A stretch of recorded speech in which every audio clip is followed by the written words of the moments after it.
Due to copyright, I can't publish many audiobooks on YouTube. At our audiobook novel service, we offer access to over 300 full novels from Pocket FM, Webnovel, Audible, Wuxia, and more, all in high-quality audio format. Each novel is available with a one-time payment only. No subscriptions, no monthly payment, and no ads. Payments via PayPal or Ko-fi. To browse the full list of available novels, message me directly on Telegram or WhatsApp, or check out our full catalog on Discord. Chapter 501. Therion Part 1. I'm still struggling to comprehend what we should be doing in the Citadel itself. The fact that the Intel organization might be a part of Therion does not change the fact that they might be able to give us the information we seek, Shin said, facing Northern. You are indeed right, but isn't the entire reason we are going to a discrete Intel organization so that we can be discreet? Exactly. Won't all of that be blown to dust if we go straight to Therion and start announcing what we want to do? Northern let out a cunning grin, lingering for more than a second before weighing in. I was thinking of a trap. Instead of moving under the nose of the devil, how about we just come face to face with him? Shin raised a brow. He was still very confused at all that Northern had been saying. But he wasn't to be blamed. Aside from when it concerned combat, critical thinking had never been his strong forte. You'll understand. Let's head to Therion, father. Shin sighed and brought out their pouch of money, shaking it as he spoke. I don't know if this will be enough to register us as drifters under Therion. Private citadels charge insane amounts for registration, and their tariff on rifts is even astronomical. Don't worry, we won't need to register. Shin looked at him with an even more puzzled expression. He lingered for a few seconds before tiredly asking, so what exactly are we going there to do? We are going there to place a request. The Citadel also accepts requests from civilians, drifters, and governments as long as we put a price. Shin thought for a moment before responding, that's indeed true. It's easy for anyone to forget because it wasn't a thing people did every time, except for governments that place bounty requests on criminals. Northern moved forward, saying to Shin and Ryan, let's go. After a few minutes of trekking and cutting corners, the trio approached the gates of the Citadel, where iron and stone intertwined to form an imposing barrier that loomed over all who dared draw near. Tall, wrought iron gates stood before them, guarded by sentinels in gleaming armor, their spears glinting like polished silver under the warm morning star. Shin stepped forward, bringing out his temporary protector ID card. I have come to place a request with the guild. The two knightly dressed security guards looked at each other.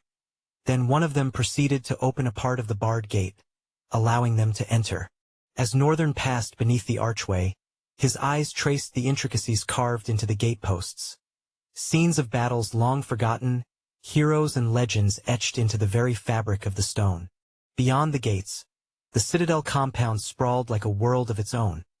An expanse of manicured gardens, courtyards, and pathways that stretched towards the central keep, the heart of this fortress of power. The air inside was cooler, tinged with the faint scent of flowering vines that climbed the high stone walls, their vibrant colors a stark contrast to the stern gray of the stone. Gravel crunched beneath their boots as they stepped onto the main pathway. A wide avenue lined with statues of heroes passed, both male and female, their marble forms frozen in postures of regal authority.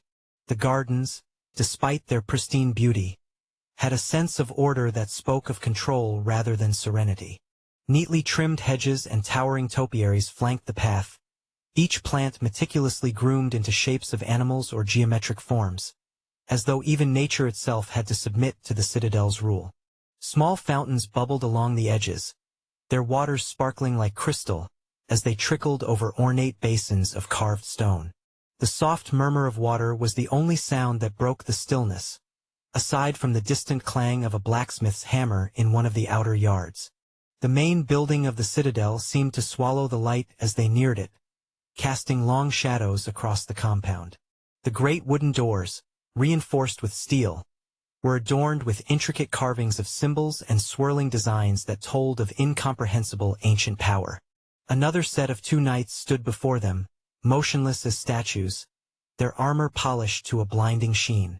Northern stood and observed the symbols and design of the door around while Shin showed the knights his ID and said to them what he had told those outside. With a nod from the guards, the doors creaked open, revealing a cavernous hall beyond, bustling with activities. To their left, a vast lounge sprawled beneath high ceilings adorned with chandeliers fashioned from pure crystal. Each shard refracted light into shimmering rainbows, casting a soft, welcoming glow over the lounge's plush, velvet-clad armchairs and gilded tables. Deep within the room, drifters lounged in comfort, some reclining in worn leather armchairs with boots propped on stools, others clustered around intricately carved wooden tables, engaged in lively conversation. The air here was filled with the rich scent of oak, leather, and the sweet tang of expensive spirits. A bar, stationed prominently against the far wall, was no humble watering hole. Crafted from dark mahogany and polished to a mirror sheen, it stretched along one side of the grand chamber, staffed by bartenders in fine attire. Rows of glass bottles glimmered behind them, filled with rare and exotic liquors from distant lands, amber wines, deep burgundies, and glowing blue potions that promised more than just a pleasant buzz. A few patrons stood leaning against the bar, sharing tales of their latest exploits, laughter and song mixing with the occasional clink of glass against wood. Above the bar, a collection of ornate weapons, shields, and other items hung on display.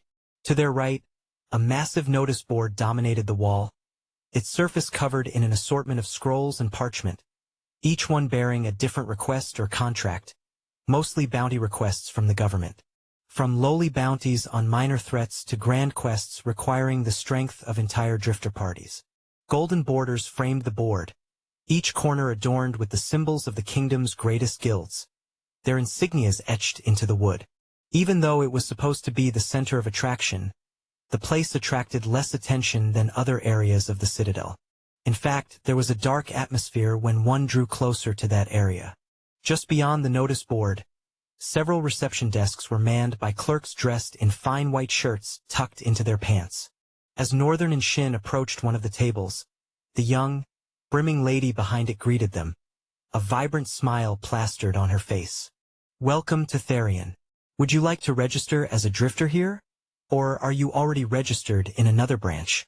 You can show us your identification card." Northern responded this time. "No, we have come to place a request."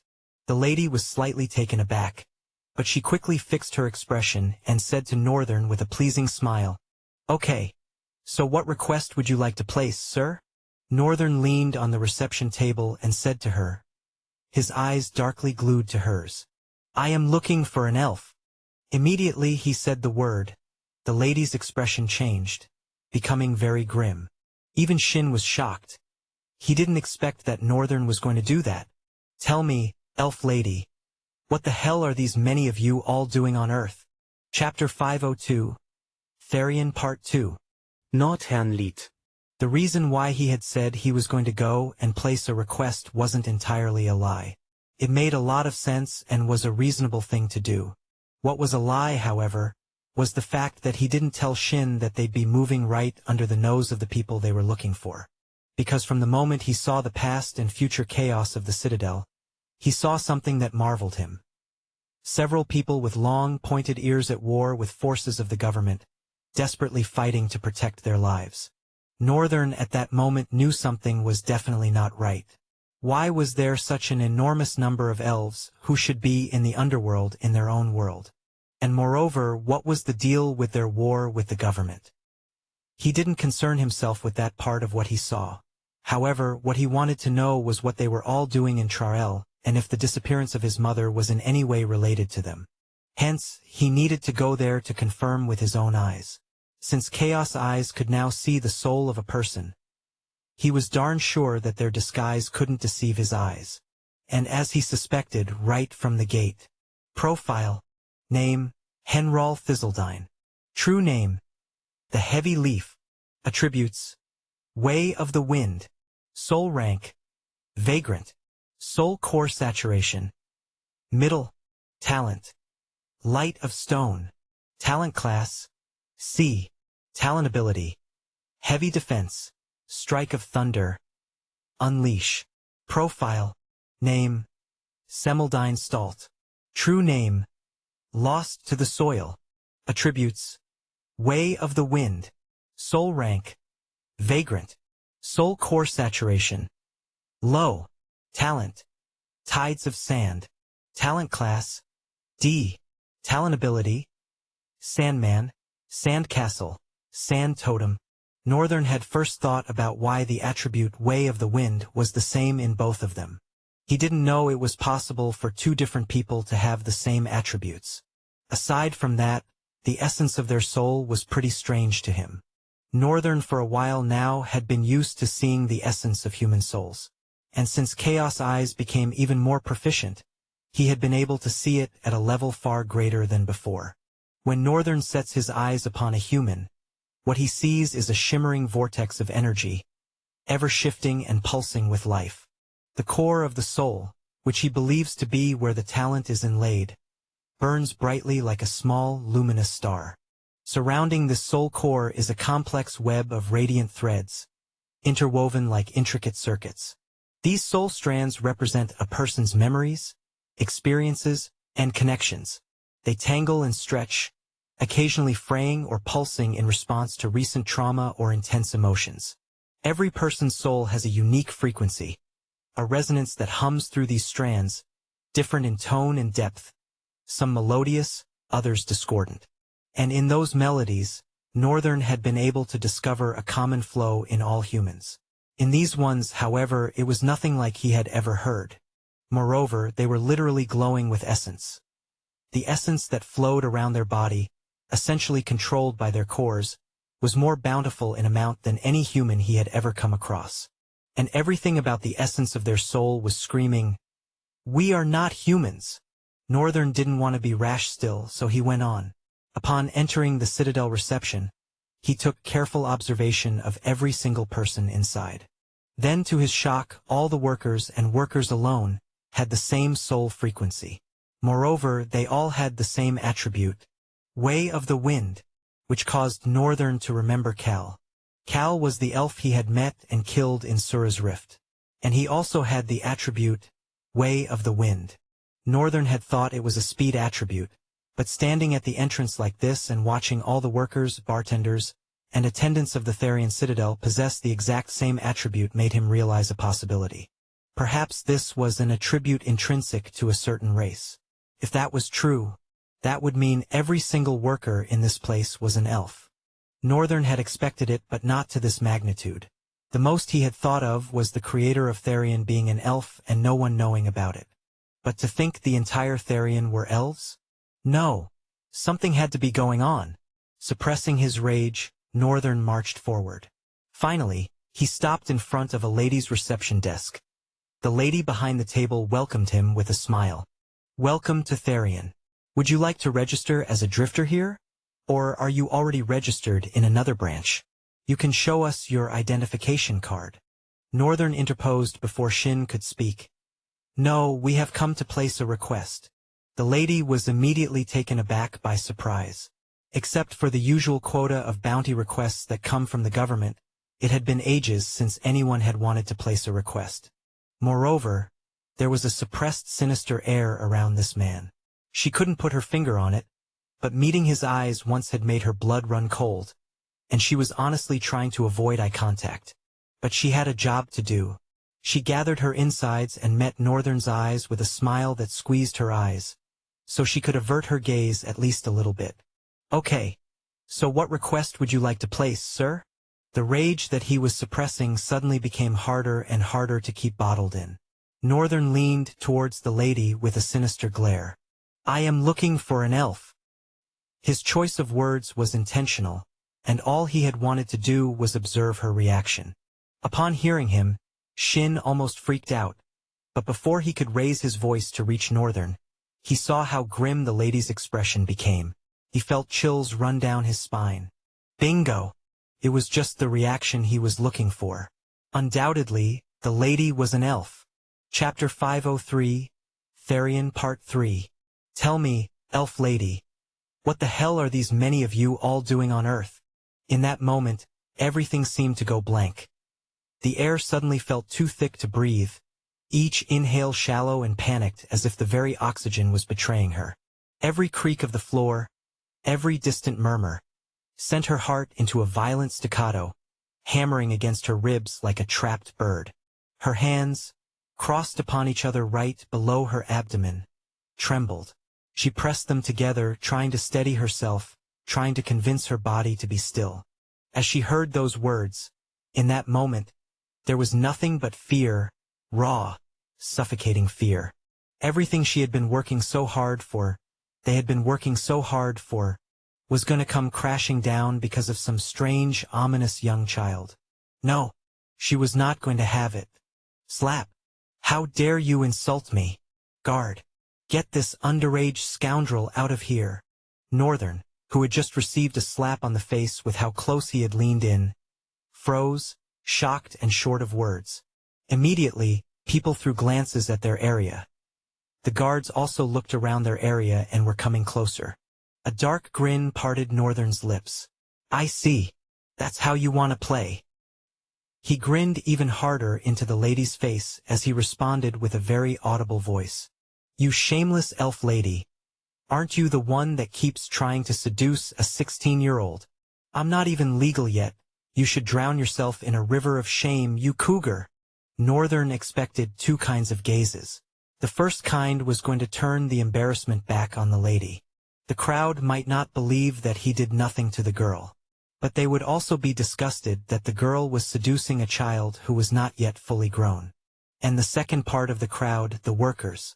He had intentionally added elf lady there for a reason. Without any waste of time, the guards at the door came towards them and grabbed all three of them, dragging them outside and eventually out of the gate. Before long, the atmosphere of the citadel had returned to the usual. People muttered here and there, but the air of enjoyment continued. The workers, however, all had a weary and worn-out expression on their faces.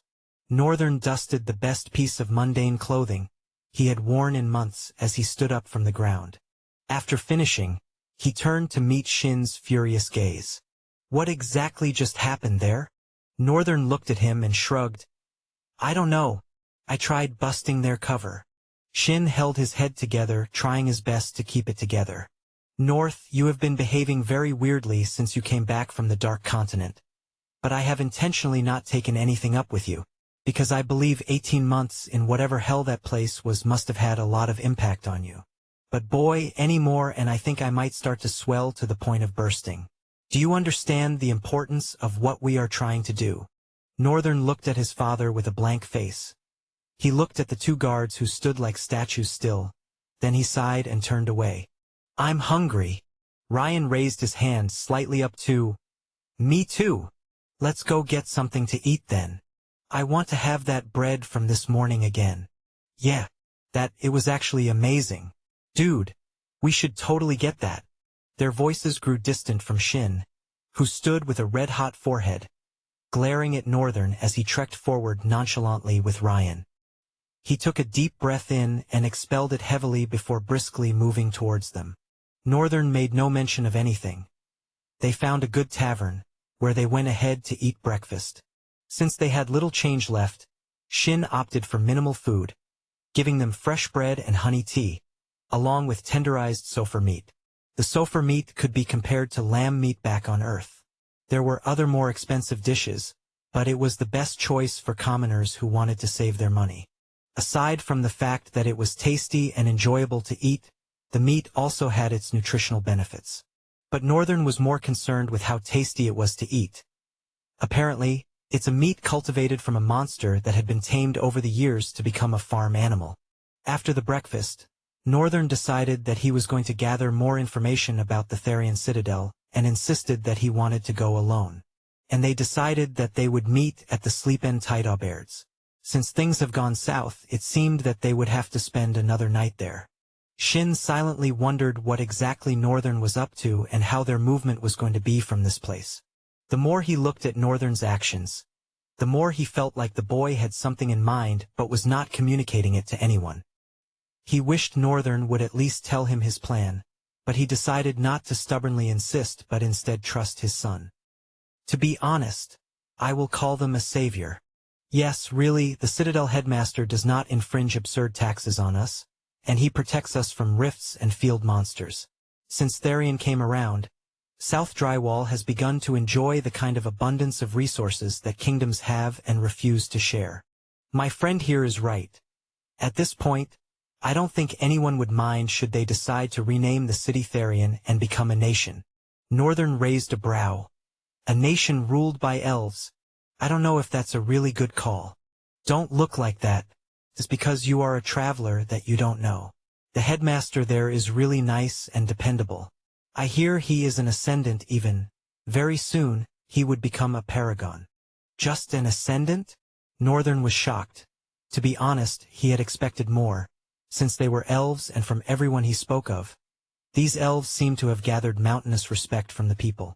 Of course, no one except him knew of their elven origins. What do you mean just ascendant? Look at this kid. TSK. You think being an ascendant is a small feat. Let's go. This guy obviously does not know what he is saying. Northern watched, deadpanned, as the two civilians he was talking to marched away with irritation and disgust at his words. I didn't mean to do that, he muttered, then sighed, looked up and around before walking forward. When he got to the mouth of a slightly dark alley against the ebbing evening, Northern cut into the alley and continued to walk forward. He got to the closed end of the alley and exhaled tiredly. You've been following me since morning? Aren't you guys tired?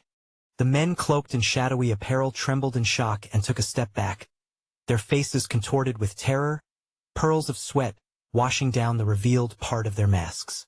Chapter 504. The Ghostwalkers. No way. It was not possible. There was no way the kid knew they were following him. But the fact that he deliberately went to a closed alley before calling them out pointed to the fact that he knew they were following him. But it was impossible. There was no way he would know. Ghostwalkers.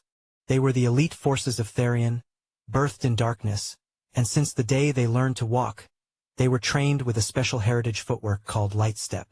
As fast as light, as silent as a feather. This was the essential message of the heritage. Each of them from a young age rigorously trained to better their understanding of this heritage. And all of them had achieved true comprehension, in fact managing to level up the heritage to level 5. Even Northern, after all his understanding of the chaos art, had still been stuck in level 3. Bringing a heritage to level 5 was an incredible feat, one that could have only been achieved by such meticulous determination and training. In addition to that, they knew of their origins. They were not humans, and compared to humans, they were much more adept at totally erasing their presence. It was a simple trick of just ceasing activity in their soul core. All this coalesced together, it was impossible for a human, much less a kid, to notice their presence. Right? It has to be luck, or maybe guesswork, perhaps a function of his talent? The leader of the elite forces thought to himself. Even if it was a talent ability, it was just impossible to notice their presence. Because the Ghostwalkers, as the name implied, were basically ghosts. They moved as if they were non-existent. Even down to their faces, they have never been seen. Their voices have never been heard. No one has ever actually seen them operate. No one even knows of their existence except the headmaster himself. So it was just so impossible and unbelievable that this kid would notice them. No, it stained their reputation and denied the essence of their existence. The leader nodded his head, vehemently refusing to believe that Northern had indeed sensed their presence all along. Northern's voice resounded in the alley, causing him to flinch. What? Aren't you guys going to take me away? I've been waiting for a while now, you know? What? The leader, crouched upon the wall of the alley, stared down with a tsunami of confusion crashing all over his face. Should he take him? Should he not take him? It's true that their objective was to kidnap the kid that caused a ruckus in the Citadel earlier in the morning. And the only reason why the headmaster had given them the task was because of the sensitivity of the matter at hand. When he first got the headmaster's call, he had been surprised and shocked because this was the first time in 3 years that man was calling him. However, when he had heard that the said kid used the word elf, even he couldn't deny the urgency of the situation at hand. However, being here like this with this kid, who for some strange reason seemed to have been expecting them, left him utterly blank. Never had he been confused on a mission before. His comrade landed beside him with the grace of the wind, then whispered, "What do we do, boss? This guy seems suspicious. Too suspicious." He frowned back, almost responding out of frustration. "You think I don't know that?" "Sorry, boss." The lackey bowed and went silent, focusing a scowl on Northern, who was looking up at them with a grin. The boss of the Ghostwalkers scratched his head in frustration and gave an order. "The mission is to bring him in alive, and that's exactly what we will do. Knock him out." As the last word went out, the Ghostwalker beside him glowed like dark wind, blurring as he landed with a swift motion of his hand across Northern's neck. However, his eyes widened as he felt his hand cut through empty space, slightly parting the thick wind of the corner. "Where are you looking?" With even wider eyes, the Ghostwalker made a swift turn, lunging to grab Northern only to grab the air. Where did he go? His mind bugged. "You know, when I said I will go with you, I didn't mean be disrespectful and knock me out." The leader suddenly heard a hoarse voice behind his neck, the same voice that had been resounding in the alley. He belatedly realized who it was, staggering in a frenzy, causing him to lose his footing on the wall. As he fell down the wall, his body automatically twisted, landing him sturdily on his feet. "Oh, nice reflex!" Northern exclaimed with a true look of surprise on his face. Immediately they saw their leader moved. All the Ghostwalkers instantaneously moved, covering the sky with a shroud of thick darkness, and descending upon Northern. He raised his index finger slightly and pointed down. Following the flow of his finger, there was a sudden drop in gravity, forcefully smashing all of them into the ground at the same time. Northern folded his hand, earnestly deliberating. What should I call this one almighty push? Nah, that's lame. Almighty fall? Gravity fall? Northern's finger fall. He shook his head rigorously. No, no, no. How about I just create a 5-finger rule, using each finger to govern the little of what I can tweak in nature's law? He grinned in satisfaction. Yes, that sounds way better. I guess my index finger will be the gravity finger. He finally focused on his supposed kidnappers who were still being pressed down by an unknown force. They tried to force their way up, but the force only got heavier, as if a mountain had been placed on their backs. Some of them coughed blood as they tried too hard to resist the force pressing them to the ground. Their leader stared in paralyzing confusion, his eyes so widened that they looked like they would fall off their sockets. Northern, as he saw the look on the leader's face, smiled widely, however dark. There, Elufu. I like the look on your face." His tone rang out with a sinister chuckle. Chapter 505. Peak Confusion. Gravity. The leader of the Ghostwalkers might not have been able to comprehend what manner of existence they'd been asked to come and kidnap. But what just happened had given him an idea. Talents and talent abilities are diverse, and a limitation cannot be placed on what they can do and undo. Amongst this diversity exists a certain kind of talent that was heavily feared and respected, even sought out by high-profile citadels. These talents branch in and out of every concept and law of nature, bending and unbending them as fit is seen. Some were considered mundane in comparison with others, but none of their growth potential could be underestimated. And the most amazing thing was that these sorts of talents were always classified as SSS or EX. Finally, the leader of the Ghostwalkers felt like he was beginning to understand the possibility of Northern discovering their presence, although it still didn't make any sense. But there was a slight chance that all of this is explainable if he happens to have an SSS or EX class talent. I need to take him to the headmaster at all cost. Northern gracefully landed on the ground, then folded his index finger. All the while he had been holding it out to keep the gravity. The moment he folded the finger, all of them plopped on their backs, coughing and gasping furiously. Northern observed them pitifully for a second, then turned his face to the leader whom he was standing in front of. "You are the leader, aren't you?" he asked rhetorically. "I can tell by that astounding control of your essence. It has a refined flow that others do not." Northern spoke, staring directly into the man's belly. Struck by a mind-numbing fear, the leader of the ghost walkers stood still. He wanted to move, but his legs felt too heavy. As Northern stared into his eyes, he suddenly felt like his entire body was being drowned by the crepuscular sky. "Who are you?" "That's unimportant for mob characters like you." He retrieved his glare, eyes settling with a cold indifference. Then he added, "Your headmaster asked you to come kidnap me, didn't he?" The leader of the assassins narrowed his eyes at once. "He knew. Don't be too surprised. I didn't particularly think you all would let me walk freely after uttering the word elf, which only a very few people, I assume, know." He nodded with a freeing smile. "It's fine. Let's go. I needed to meet the man behind Therion's existence. I need to place a request." The poor leader was so confused. Was taking this strange boy the right option, or should he kill him here? "With all my cards, it should be possible. He might have a high-class talent, but in the end, he's probably a drifter or at most a nomad. If I unveil all my cards, I should be able to permanently dispose of him. See, I smell bloodthirst from you. If I return the favor, you could die. I don't intend to harm you people or jeopardize your existence, at least for now. Just take me to your damned headmaster before I change my mind." Northern's patience was running thin.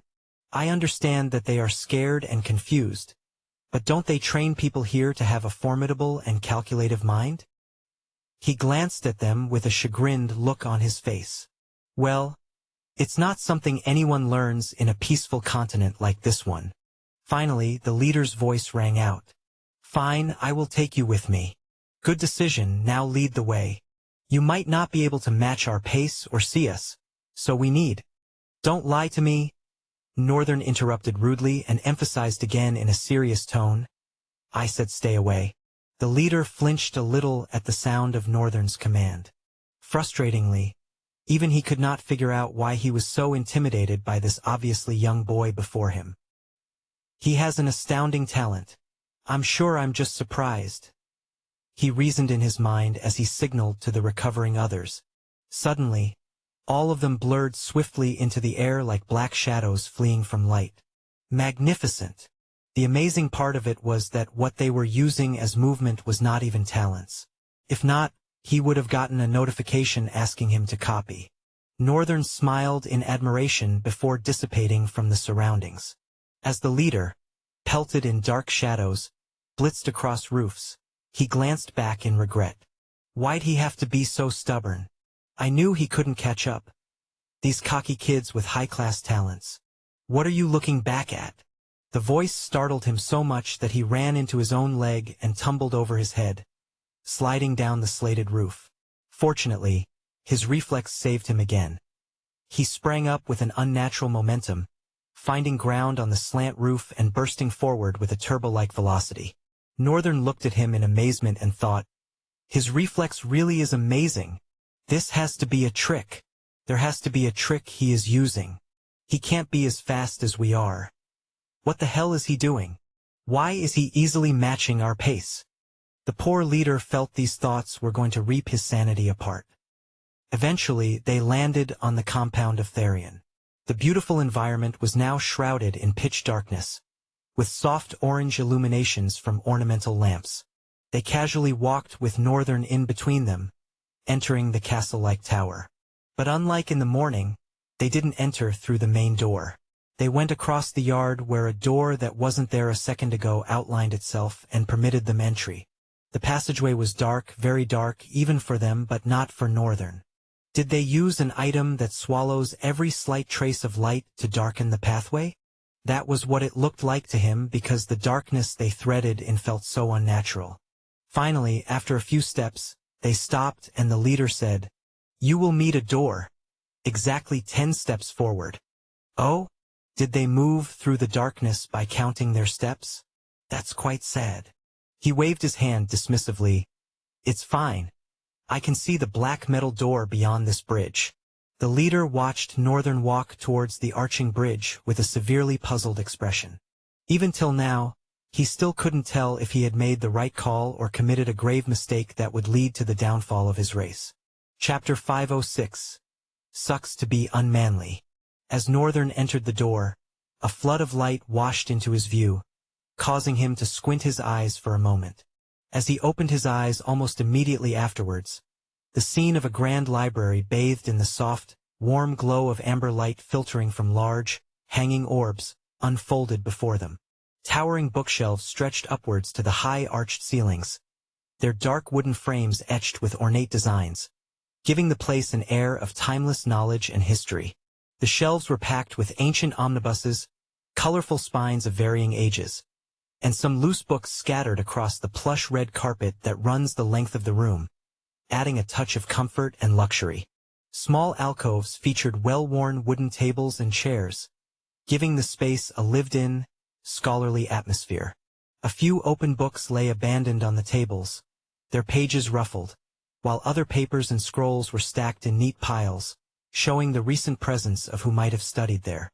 In the center of the library, a large, elegant desk of dark oak rested, set beneath a chandelier of glowing crystals. The desk was cluttered with parchment, ink bottles, and quills, and at its center sat an intricately crafted brass lamp that illuminated the surface with a soft golden light. To the side, a set of comfortable leather chairs and a low table invited deep discussions or private contemplation. Behind the desk, a tall man, exuding an aura of authority and mystique, sat. His eyes blazed with an intense violet glow, radiating an otherworldly energy that seemed to pulse with restrained power. His sharp, chiseled features were accentuated by his slicked-back dark hair, which perfectly complemented his aristocratic demeanor. Adorned in a sleek black suit, his attire was impeccably tailored, with a tie holding a gem of deep amethyst, shimmering with almost the same energy that emanated from his eyes. The man crossed his legs and made his debut statement. "Welcome to Therion, young man. Do you find this place fascinating?" Northern almost felt intimidated as the man's voice cut through the perfect silence in the room, velvet-like, yet carrying the force of 1,000 storms behind it. A voice that could both comfort and threaten, depending on the situation. He wouldn't need to yell to make himself heard. Even his whispers would demand attention. We elves have an insatiable thirst for knowledge, and such thirst has helped us across ages. Northern flinched, as the man's voice appeared to his left. He was removing a book from its shelves. He turned to Northern with a stern look on his face, further accentuated by his perfect masculine jawline. His eyes asserting dominance and control over the atmosphere. "The things we do for a reason. Our very existence is backed by knowledge, which has carved an indomitable path for my kind. Meticulously, along with benign precision, we have shaped the course of our history. Our actions, beliefs, and resolve are guided by a higher purpose. A grand design that transcends the limited understanding of mere mortals." Northern watched in silence as the man continued to read. "Each step we take, each decision we make, is a calculated move in a cosmic game of chess. We are the guardians of a truth too vast for most to comprehend, the shepherds of a future yet to unfold. Our methods may seem harsh, our choices difficult, but they are necessary for the greater good. In this intricate dance of fate and free will, we stand as the arbiters of balance, ensuring that the scales of existence remain true. So when you question our motives, remember this: we bear the weight of eons on our shoulders, and the responsibility of shaping the destiny of all." He smiled a little and raised the book in his hand. The Fallen Suns was a great piece by Alteskmar Schneids. "Do you have a predilection for books?" Northern froze for a second, dumbfounded. "Don't tell me." All the while he was quoting the book in his hands verbatim. "It's a great piece. I would love to read it again tonight. But first let's talk." His smile suddenly eased all the pent-up pressure in the silent atmosphere, as he pointed for Northern to go towards the chair opposite his table. There was nothing stopping him from sitting, and although he couldn't quite get the overall strength of the person standing before him because he didn't want to alert him in any way, he was still confident in his ability to, if not kill this man, then seriously wound him, a couple of broken ribs and severed limbs, perhaps. With a confident stride, Northern made his way to the chair and eventually sat down, comfortably leaning on the armrest. The man observed him for a few seconds and then joined him, settling into the chair opposite Northern. "So, do you want to start?" He has a very arrogant and proud air, but he's actually nice. Northern looked at him with hidden disdain. The man, regardless, waited for Northern's response. With a padded shoulder, Northern shrugged, sternly facing him and clearing his throat before speaking. "Well, I guess I can go first." Northern's voice resounded with an unusual, unpracticed, flawed and pretentious thickness. He cleared his throat again, upon finding out how stressful it would be to continue in that tone. "Sucks to not have a manly tone, honestly. You are probably most curious about how I know that you guys are elves." The man kept a straight, unfazed gaze glued to Northern, who continued, oblivious of the subtle pressure the man exerted. "Well, I've had a few encounters, and I have an ability that lets me see the one thing you all have in common. The way of the wind is some kind of elven blessing, isn't it?" The man raised his brows. "Oh, I understand." His baritone vibrated out. "Well, aside from that, what has led me to this point is the fact that I am looking for my mother, who happens to be an elf who was kidnapped some months ago. Her name is Aisha. All I just need is for you to find her for me, and I won't concern myself in your matters." For the first time since meeting him, the headmaster's expression changed, contorting with immense and terrific distress. "What? You mean the Lady Aisha was kidnapped?" Chapter 507, Fair Trade. Northern, confused as to what the sudden change in the man's attitude was for, responded with a slight stutter. "Yes, the Lady Aisha." He had a slight frown, birthed from the bowels of confusion, etched on his brows. Why the sudden change in expression? Northern mused, of course, keeping a calm and indifferent look, expressing only slight shock. "Did you say she is your mother?" Northern nodded. "Yes, she is my mother." He silently observed the man, who seemed to be thrown out of his skin for some reason. And all this started the moment Aisha was mentioned. Northern waited till the headmaster looked like he was ready to talk. Then he said, "I suppose you are familiar, preferably acquainted with my mother."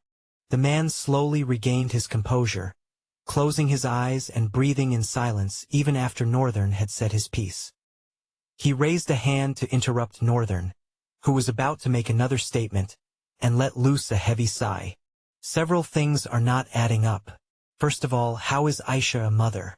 Unless it's the seed of an elf, she's a royalty, designated to never carry a blooded being except if it's of royal blood." Northern's expression grew grim. "And if they do?" The man touched his head, exhaling to relieve himself of a seemingly heavy headache. His gaze rode back to Northern. "Aisha has blonde hair and golden eyes. You look nothing like her. You are her adopted child, I presume." Northern folded his arms and frowned. "So, you wouldn't answer the question? Should that be your concern right now?" The man washed his face with his palms. Despite this, he still looked strangled by worry. Northern could not piece the puzzle as of yet. All he did was stare in blatant curiosity. Why did this young man seem so shaken by Aisha's news? He believed he was about to know in the next few seconds. "Since it seems that you are in need as much as I am, why don't we make this a trade?" "Of course." A small smile left Northern's face, prompting his response after a short silence. "I guess that makes a lot of sense. How about you start by telling me why you know my mother? And you will tell me what you know about us elves, and how you know about the underworld." Northern contorted his lips with disgust. "No way. I'm not about to trade you my most valuable information for that." "Then you'd better choose an equally valuable question." The man's gaze was resolute, like an impregnable fortress of heavy metal. Northern felt like no kind of underhanded tactics would break into his fortress. He wasn't one to employ such tactics, but as much as he hated to admit it, he felt outwitted by the person sitting before him. He was an elf to begin with, and much definitely on the platter of information he had the upper hand. In a way, Northern could consider himself a rude kid with guts. "I'm sure that's how he sees me." Not that I care or anything. I don't need his acknowledgement. I just need him to help me find my mother. If he was going to trade the one piece of information he had as leverage, then it better be for something they were here for in the first place. He exhaled and looked directly into the eyes of the headmaster, his reflecting a deep, unending well of darkness. I need you to tell me who could have kidnapped my mother and where they are right now. The headmaster evaluated Northern with keen eyes, his expression deadpan and darkly focused, making the quiet air somehow heavy. If there was a third subject in the scene, any less weaker in resolve than these two, they would have choked to death under the fierce air of resolution. The headmaster sighed. While it seems obvious that you are a kid, your eyes carry a deep and bothersome experience. I wonder, is that the reason for the astute sharpness I feel around you? Or is there more to your being than I am seeing right now? Is that a question? Would you like to add another slot? No. It's barely been 10 minutes since meeting you, and I feel like my life is beginning to turn around for the worse. Thank you for the compliment. The man stared at him with an expression of helplessness. Afterwards, he heaved a sigh and spoke. I can't be too sure, but if your mother was kidnapped, the only people that would care enough to do so are the cults of Witten. A cult? Northern's voice was tinged with derision. For your sake, do not underestimate them. These ones are nothing like the human cults dedicated to worshipping constellations with a twisted belief that they shall one day descend into the world. I see you're not a religious fellow. Both the established and unestablished cults have a belief system that does not hold water when you think about it. He paused for a moment. Am I seriously about to discuss religion with a kid? Then he sighed and casually returned to his former statement.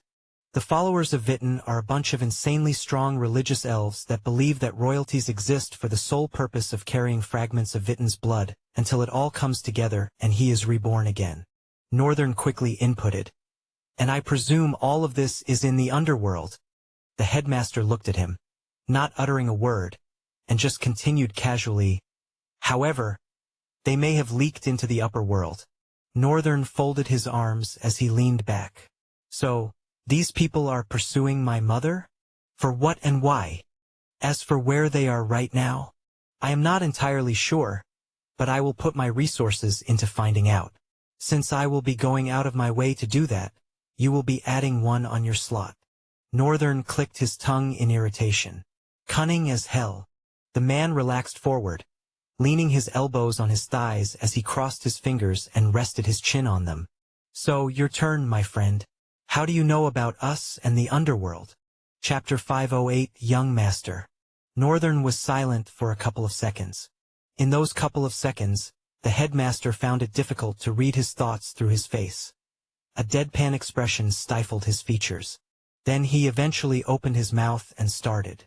Like I said before, I had an encounter with an elf from the underworld. But he had called it a name. What's the name again? Stranaut. Yes, Northern exclaimed with widened eyes. That one. If you know it, then you really must be from the underworld. He paused for a moment, observing the man with a strange glitter in his eyes. I wonder how you people were able to cross both worlds. So what else do you know about us and the underworld? About you? I don't really know anything. And about your world? I only know things that are concerning Tyrant and Origins. The man suddenly shuddered. Northern frowned. You look like you're in your 30s. If not, I think you're getting old with the way you've been shivering every now and then when I say something. The headmaster bowed his face into his palm for the next few seconds. He couldn't have helped it in any way. How could he not shudder when Northern had casually mentioned a word that no one in or out of the underworld would dare to utter? It seems you don't know much about us indeed, and what you claim to know something about, I would really be glad if you say nothing about it to me. And I'm also not going to ask you how a kid like you knows something like this. He removed his palm and looked into Northern's eyes as he continued. What I am going to ask you, however, is, what rift did you encounter this elf in? What was the rank of the rift? And how exactly did you survive? Northern lingered for a while and shrugged. I think Tier V. And my partner at the time wiped off all the monsters. I also had to kill this elf guy. He was a real snake. I hate snakes. Afterwards, I went on to kill the servant of tyrants who had messed up with the rift. But he managed to run away, which still leaves a bad taste in my mouth. I want nothing more than to kill that bastard. The man stared grimly for a few seconds, until Northern stared back and uttered, "What? It's just difficult to believe that you were in a Tier V rift and actually lived. If that is actually possible, your team must have worked really hard to carry each other, most especially the masters and savants there." Northern furrowed his brows. "Did you not hear the part where I said my partner and I?" The man raised his chin, looking down on Northern with disbelief. "What? Are you trying to say two of you survived and defeated a Tier V rift?" "What? I alone have survived and defeated a Tier 4 rift. When all odds are stacked against you but you have to survive, you just have to survive either way." The man froze for a few seconds, his eyes blinking. He doesn't look like he is lying. Besides, since he came, there's been this cold air around him. His brows came together, slightly tense as he asked, "I'm sorry, is it possible that I check your soul rank?" Northern shrugged. "Feel free." The man grabbed an orb that was randomly laying on his desk. Since many people did not have the scout ability like Ellis did, they always used a measuring instrument or an estimate of the person's essence they perceived to determine their soul rank. This orb was just one of the many instruments that were used to measure soul rank. "Please place your hand on this. You don't need to pour your essence into it. It reacts to your soul temperature." "Soul temperature?" Northern mused interestingly as he placed his hand on the orb. The man waited for a few beats, and then the colorless, transparent orb slowly began to transition, and finally settled into a deep violet color.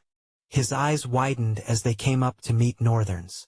His mouth trembled as he unbelievably asked, "I'm sorry, what is your age?" Northern thought about it for a while. He had missed when his second birthday was and had casually been saying 16 but decided to really think if he was actually 16 before responding. 16, I think. I was stuck in a place where I didn't have the luxury to follow the days of the week and months." The man's face went as pale as white paper, his mouth almost falling. His brows were slightly furrowed and trembling. "A master at 16. This is impossible. It has never been heard of." He gripped the arms of his chair. "I'm sorry. Did you say you were... Are you from the Dark Continent?" Northern folded his arms and closed his eyes as he responded, "Damn right I am. I did hear from a reliable source that the students who were sent to the Dark Continent were back. But I didn't pay attention to it." Northern silently nodded. "Well, I guess that's that. So you promised to help me, right? Then I will be the one left to pay you." The man stared absent-mindedly before suddenly stopping Northern, who was about to stand up. "I'm sorry." He extended his hand out with a baritone. Northern raised his brow, standing up regardless, but on his feet, inquired, "What is it?" "I need you." "Huh. You're one slot. Can you become a member of my citadel? Until a certain period, if you don't want to stay afterwards. Then there's no problem." Northern's lips curled up. "You seem quite in need of me. Can I add a few conditions?" The man sighed, looking away for a moment, his face realizing he had lost his cool because Northern was a master. Northern spoke, raising a finger. "You will take two others, a friend and my father. You'll provide accommodation for us, and also all our meals will be on you. You will also be paying us." The man sighed. "I'm willing to do that much for a master." That sigh made Northern feel like he had been scammed. "These other two, do you know what their soul ranks are?" "They are both masters," Northern answered disinterestedly, still pondering if he could add more. "I'll talk about the price he'll be paying us then." Meanwhile, the man stared, eyes widened. He held Northern's hand with so much love in his eyes. "Please, please, tell them we will pay them too." Chapter 509. The Age of Gems. Northern was quite proud of himself. Not only had he been able to get a lead on the issue of his mother, he had landed himself a temporary job at one of the most prestigious citadels in the whole of the Central Plains. "I'm sure father is going to be shocked." The headmaster, Thalen, had insisted that he should make himself comfortable in the citadel, while he sent escorts to bring his father and Ryan. Northern liked the idea. He was tired from walking around to begin with, so he easily consented to it. He retreated to dinner, after which he was shown to a luxurious bedroom.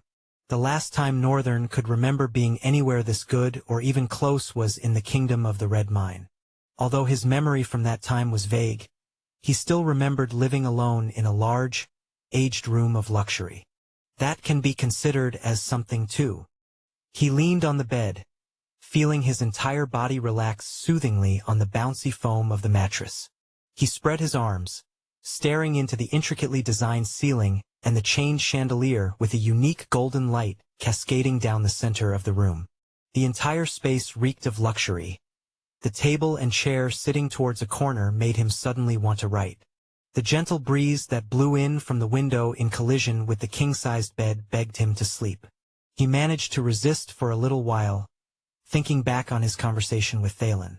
So many things were unclear, but because Thalen was unwilling to divulge all the information for free, he had to be careful. He didn't want to propose more slots and give Thalen the opportunity to start poking into him any more than necessary. What bothered him immediately now, however, even as his eyes drooped, was the reason why Thalen needed masters. Northern didn't think it was an incredible feat to be a master at such a young age. In fact, with all the potential given to him, he thought he was pretty slow in soul progression. He almost at a time felt pressured, eventually only managing to do what he could do at the time. With so much to spend talent fragments on, there was a sorrowful limit to how fast his soul growth could be. But it has all worked out in the end, hasn't it? Those were the last words that lingered on his mind as his consciousness drifted into a peaceful slumber. The morning came like a flash.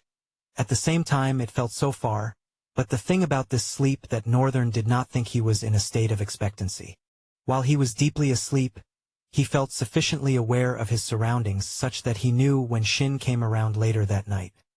He was also aware of some immensely strong presence that entered and left the citadel that night. However, he was so deep into the warmth of sleep that he felt almost numb to respond in any way, and severely lazy towards any condition that might have required his attention. His mind was on a severe rest mode until even the late morning, where he slowly revealed the deep and dark yet astounding beauty of his azure eyes, and slowly propped himself up, staying like that for a couple of seconds, almost as if he was booting his system.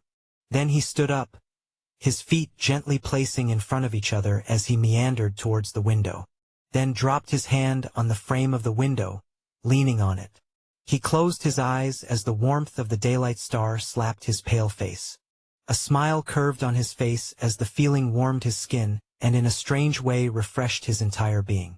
He didn't think he had felt this good since coming to the Central Plains. Right? I still have to find my mother.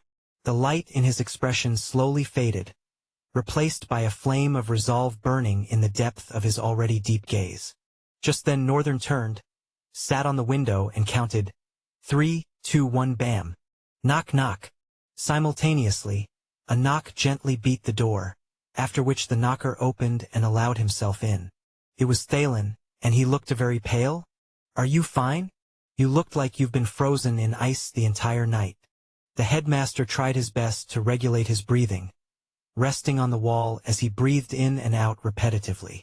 He was a young man with a stern and powerful gaze just yesterday. However, right now, he looked like all that vigor and air of authority had been overthrown by demonic stress and unbridled shock. As if he had suddenly aged 1,000 years in one night. Northern patiently waited for Thalen to gain himself. The man straightened his back, adjusting his suit. A semblance of his youthful vigor managed to return to his face. Why didn't you tell me? Thalen demanded, glaring daggers into Northern's eyes. Tell you what? Northern cocked his head, his eyes wide and unfocused. That you and your friend both have SSS-class talents. Northern raised a brow. Me and my friend have SSS-class talents? He blinked severely. Yes. The Ghostwalkers saw you control gravity. You are a gem. A real gem. And your friend has an insane control over ice. Both of you are gems. Citadels and clans would war to have you on their sides. Ah, I see. Northern stared at the man for a while, finally understanding. His eyes focused on the ceiling as he thought aloud. But if the two of us can cause war with citadels and clans, then I can only wonder how much the tide of the Central Plains is about to change. Thalen, carefully paying attention, stared with squinted eyes. What do you mean? Northern brought his eyes to meet Thalen's and said in a boring tone. I am not the only one that made it back from the Dark Continent, and although both of us are kind of the peak of them all, there are several amazing guys. You should probably be trying to recruit them. Thalen's eyes widened greedily. What? Please help me. A malicious grin spread itself on Northern's lips. Oh yes, I will help you. For a great price, you see. His eyes glinted with a dangerous and crazy light accentuating his sinister grin. Chapter 510 Rotten Ruffsburg. For the next few days, Northern worked closely with Thalen to investigate and locate several other drifters that had made it to the Central Plains with them. This was what gave him the privilege of access to certain information. First of all was the current state of things, generally, and how the news of the return of the students had affected the continent at large. And honestly, Northern was pretty disappointed. He had expected it to be more of a big deal than Thalen's sources discovered it to be. There had been no word heard from Ruffsburg. His assistants and guards had claimed that he had ventured into solitary training to break the limitations of being a paragon and become a luminary. And it seemed it was the possibility of this news that had several sources silent, most especially the government. Thalen had described the government as an intricate web of hidden agendas, where power shifts and allegiances were never straightforward. They operated more like a vast council of influential figures than a single ruling body. Each faction had its own interests to protect, and the return of the students had become just another factor in their constant political maneuvering. The government's silent because they're waiting, Thalen had told Northern as they sat in a golden illuminated library, his table filled with scattered maps and documents. They want to see if Ruffsburg succeeds in breaking through to luminary. If he does, they know his influence could reshape everything. If he fails, well, they'll be quick to act. Either way, they're hedging their bets.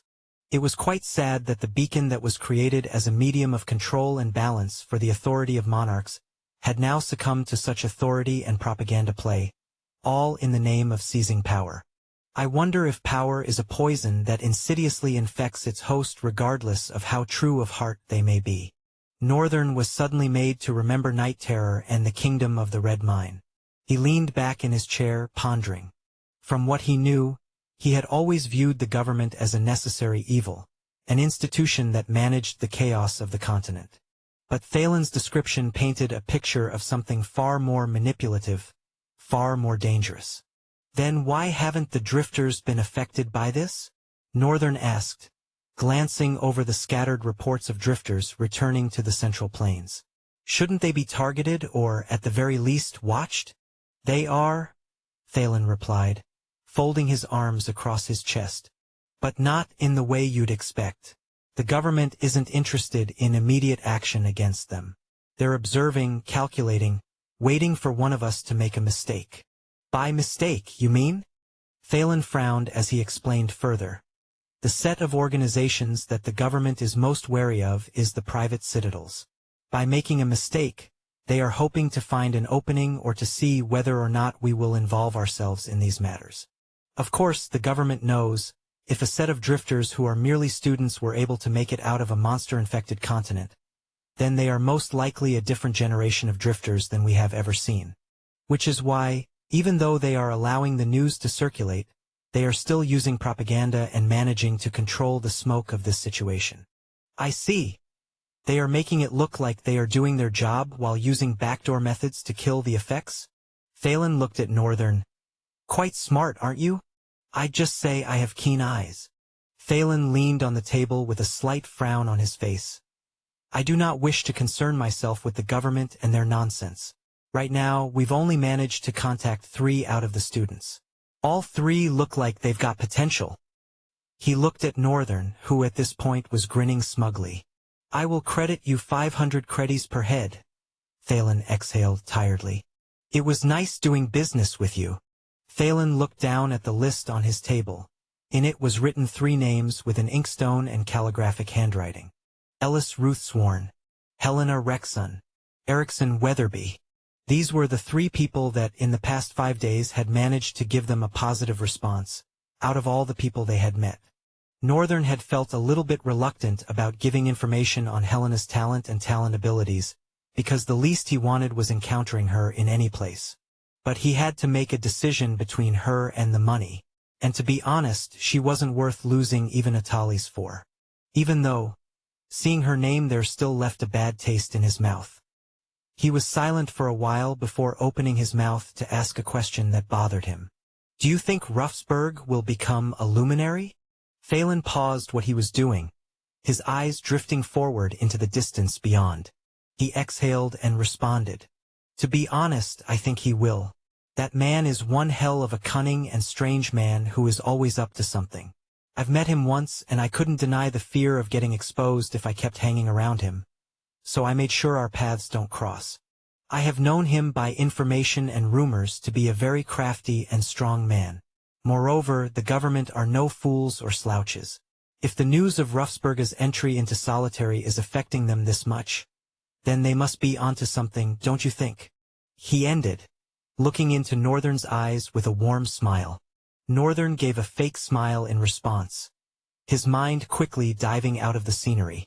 If Ruffsburg becomes a luminary, all our hopes will be cut short.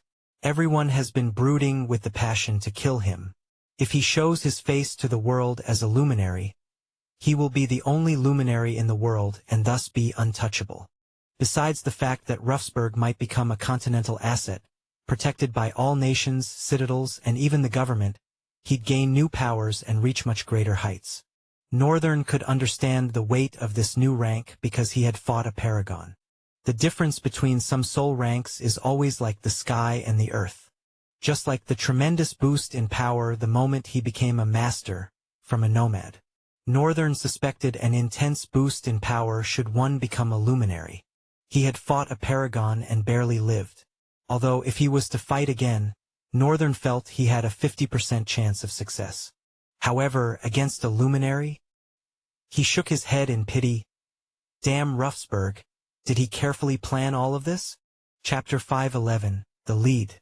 Ruffsburg was very crafty and definitely knew what he was doing from the first day. He sent them to the heart of that disaster. Northern didn't want to believe he didn't actually expect them to return. So was becoming a luminary his failsafe? No, it couldn't be. It was too magnanimous to be a failsafe. It had to have been Ruffsburg's goal all along. Becoming a luminary. That would explain to a degree why he had found a way to artificially force open rifts. If he wanted to have access to stronger monsters, he'd have definitely done that. However, wasn't it dangerous? Why the need for so much power? Northern's mind automatically generated the answer following the question it posed. The more you get, the more you want? Until one got to the pinnacle, as far as they had resolve, they wouldn't stop striving to become stronger. He could relate and understand to a certain degree. Despite the emptiness that was growing in him because of the void, he still wanted to grow and become even stronger. It is a natural law for humans to become greedy and corrupted in the pursuit of power, such that they abandon morality and become consumed by darkness. Northern himself could feel the danger of such a path. A shaky breath broke out of him subtly as he tried to re-rein himself. "Oh, right." Thalen's thick voice distracted him from his thoughts, causing Northern to shift his eyes to him, deadpan at first. A word came in. Indeed, there have been sightings that could be linked to the followers of Witten. Northern frowned darkly for a moment. Hope trickled into his heart at the thought that he would be opportune to save his mother, making the grimness of his expression simmer down a little. With a light raise of his brow, Northern asked, "If these followers of Witten are from the underworld, won't they be trying to go back there?" "Of course they would. Which is why we need to move fast, whatever the case may be. Since I don't want to be busted, I will assign a team with you. Is that okay?" Northern shook his head in defiance. "I don't want any team. Us 3 is enough." Thalen stopped inspecting the map he was leaning on and straightened up to stare into Northern's eyes. I warned you not to underestimate these people. Moreover, it hasn't even been confirmed if they are with your mother. At the very least, we know to suspect something since traces of them were found in Arcadia. This time, Northern could not suppress the grim expression. Arcadia of all places? Yes, Arcadia of all places, Thalen repeated with a concentrated gaze at Northern before averting his eyes to return to what he was doing.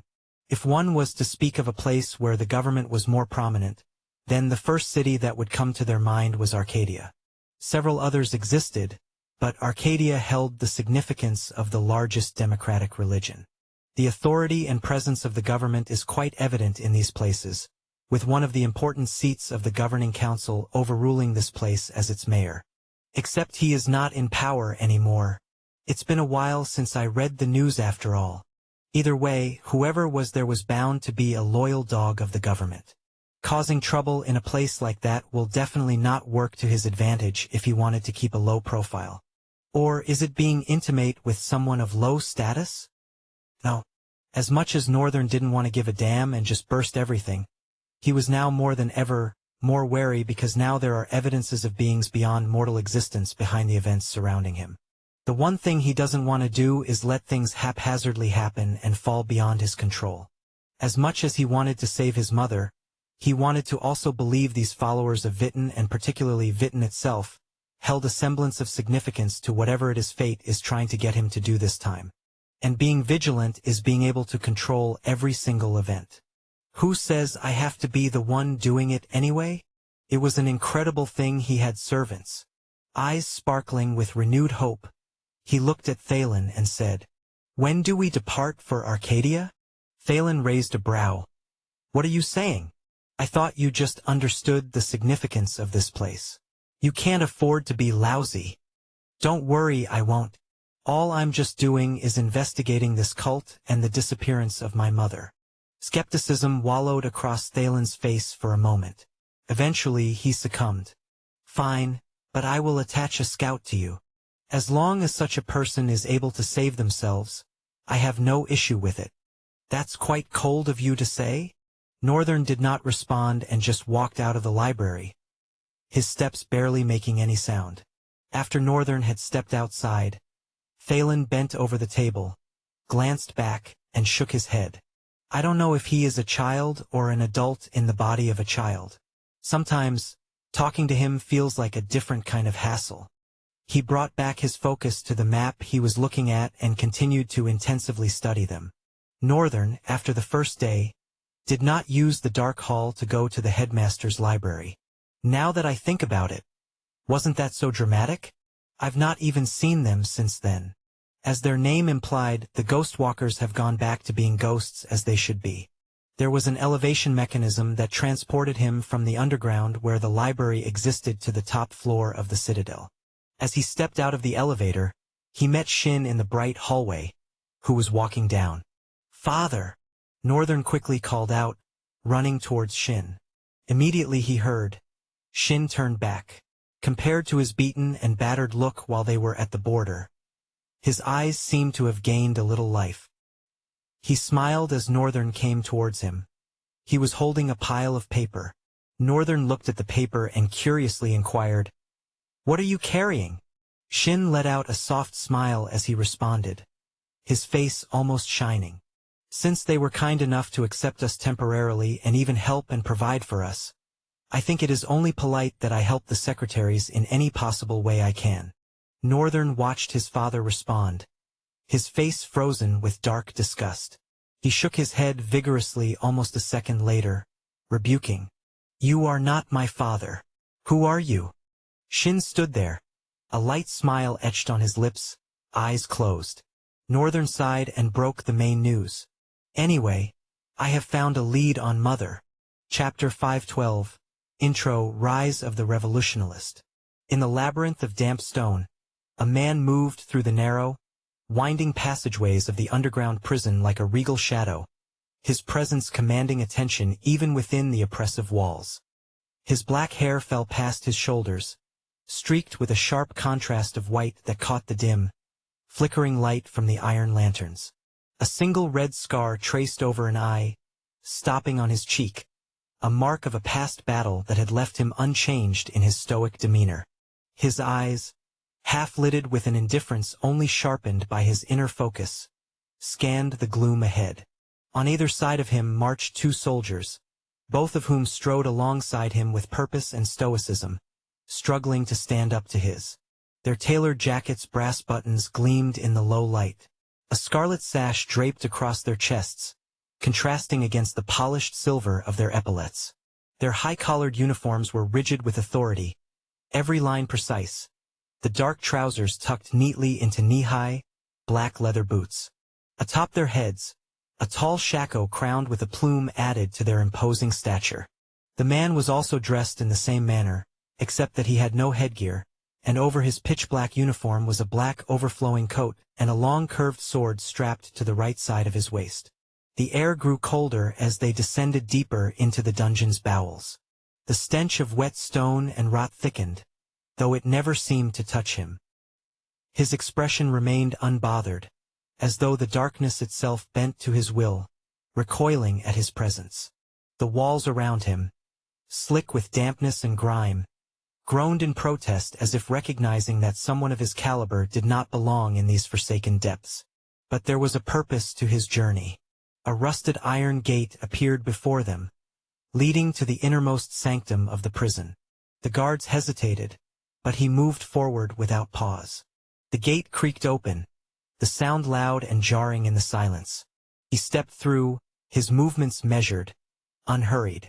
Inside, the space was cramped, lit by a single torch flickering in its sconce, casting long, erratic shadows. The cells beyond were dark recesses in the walls, filled with the whispers of forgotten souls. But he was not here to feel pity. He moved past the cells and finally stopped in front of one, his sharp eyes falling on the prisoner, hidden deep within the darkness.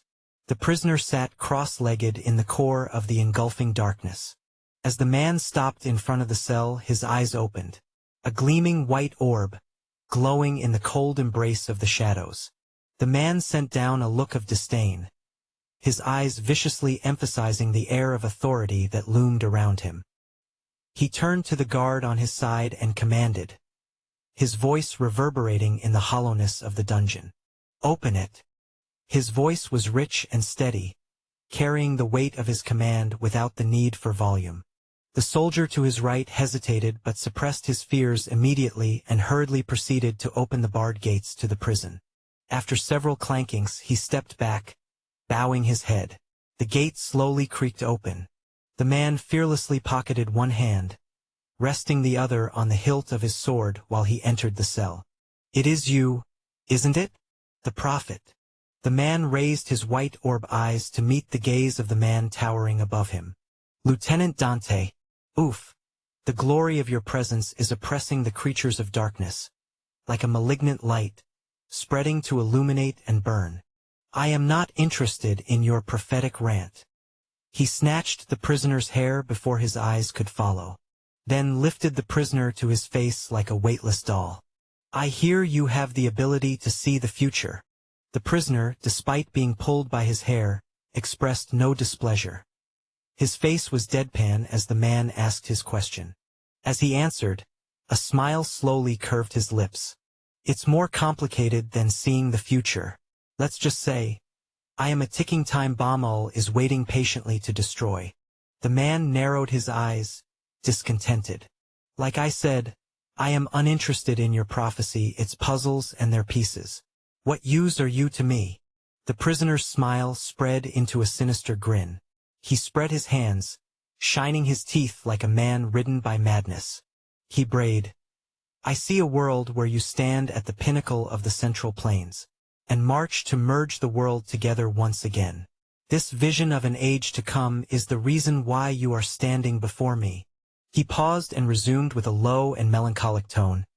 "However, there is one person that you will need to ascertain your victory." The man grimaced. He clenched the entire face of the prisoner with quick hand movements and smashed the prisoner into the wall of the prison. Stone debris flew out as a webbed crack ran into the wall. When did he move? The prisoner could not comprehend. They were in the middle of the prison. He didn't sense the man move at all, just his back crashing into the wall and a network of pain spreading across his back. Indeed, he is the one. He is a paragon. Do you think I have come this far to rely on someone? Gah! He struggled to speak as he gargled with blood in his mouth. The man released him, causing him to fall on the low mattress laid on the ground. The guy coughed up blood several times and steadied his breath as he explained. It is not that you need him. It is just that there is only one person that Ul has no control over in this entire continent. Having him by your side, I'm sure it would make your actions unpredictable to a certain degree.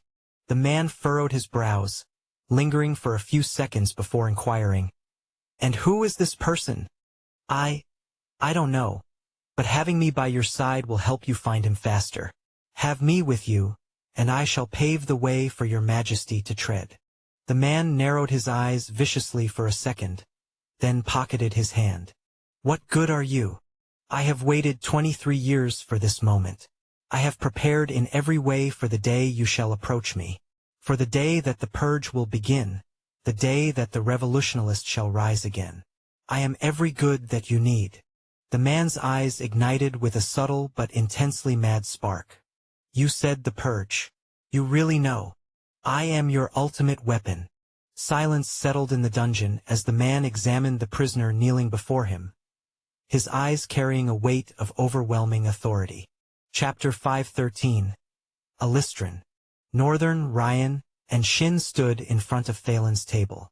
Thalen himself was sitting on the table. The place looked more scattered with papers and maps than it had been just a few days ago. Northern was curious as to why he had been so busy with documents and maps, but not all curiosity of his needed to be satisfied. It didn't bother him to the edge. Besides, he had his own matters to deal with. The day before, Thalen had informed him of certain information that said there was a major clash of the followers of Witten with the government. However, there were several facets to this news. Thalen believed it could be random trouble that leaked out, or it could be that someone else had discovered that they were not of this world. Although he had immediately felt like the latter guess was just a result of his insecurities and overthinking. It was most likely the former. Northern inputted the possibility of a trap, but Thalen expressed so much trust in the authenticity of his information that it was impossible for it to have been a trap to lure anyone. If it was, his information source would have known that fact also. He didn't say it, but Northern already figured that this information organization was probably the same one Shin was planning to go to, which meant they indeed worked for Therion or were a branch of Therion. Hence, the three of them had assembled here to move as soon as possible to Arcadia. The door of the library opened, and a tall, green-haired person walked in with an elegant and controlled posture. He was draped in a flowing black robe with delicate gold accents. He seemed to glide rather than walk, his movements graceful, deliberate, almost as if each gesture was calculated to perfection. There was an air of mastery around him. Upon approaching them, he casually placed his hands around Thalen, with a whimsical smile on his lips. "Yeah, everyone, this is Alistran, the assistant headmaster of Thalen Citadel." "Oh!" Northern's eyes went round. From the moment he entered, there had been a different air around him. "But I didn't actually expect he'd be the assistant headmaster and he's human. If he's acting like that around Thalen, then they must be friends. These are a bunch of strong ones you've got here, buddy." His tone rang out, confirming Northern's internal speculation. "Yes, they are the new temporary recruits of the Citadel." Alistran looked into his friend's eyes, his expression briefly serious. "You are doing that, aren't you? We can talk about it when you come back. For now, I need you." Alistran turned his stunning green eyes to Northern and his crew. If you involved me, then it must really mean a deal or two," he said, his tone carrying an underlying intensity beneath its casualness. Thalen focused on the three of them opposite him. "Alistran is the best scout in the whole of this continent." He brought his eyes particularly to Northern. "And he is capable of protecting himself and all of you, although I doubt if you'll be needing his protection. But the one thing I am sure you'll be needing is his leadership. He knows Arcadia very well and can guide you." Immediately, Alistran staggered back, his face paling. What? Arcadia? Are you insane? Why would I want to go to that place? Thalen closed his eyes peacefully, breathing out. Northern, on the other hand, was irritated. Didn't you tell him where he was going? Actually, I didn't tell him where he would be going. I just said he'd be escorting some people to a place, he pointed out tiredly. Because I knew he'd be like this and might even refuse to go. This made me extremely curious about why this city scares people so much.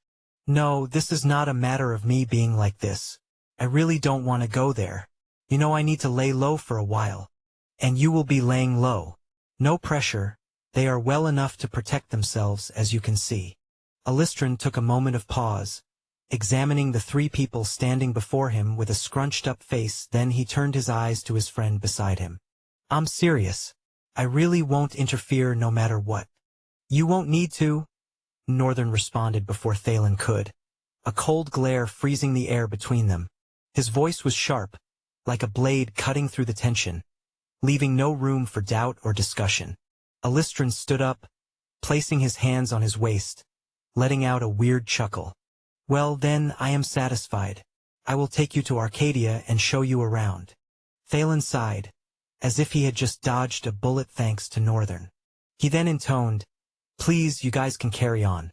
I'll brief him and then send him out to you. All right, thank you, sir. Shin responded and turned around.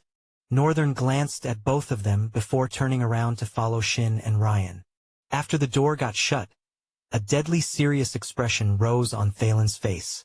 You seem to be going out of your way to help them. What's the catch?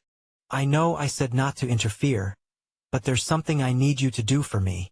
Alistran's expression changed a little bit, worriedly boring into Thalen's soul. Ignoring the look on Alistran's face, Thalen continued. The person they want to save. If you feel the situation cannot permit her to be saved, she is a figure that might jeopardize all our plans. I want you to kill her and everyone. His tone rang out with a cold indifference. How wicked of you. Well, if it's what you think will protect us and all we have worked so hard to build, then I will do it. Thalen's expression broke into a smile, radiating with kindness. Thank you very much for this, Al.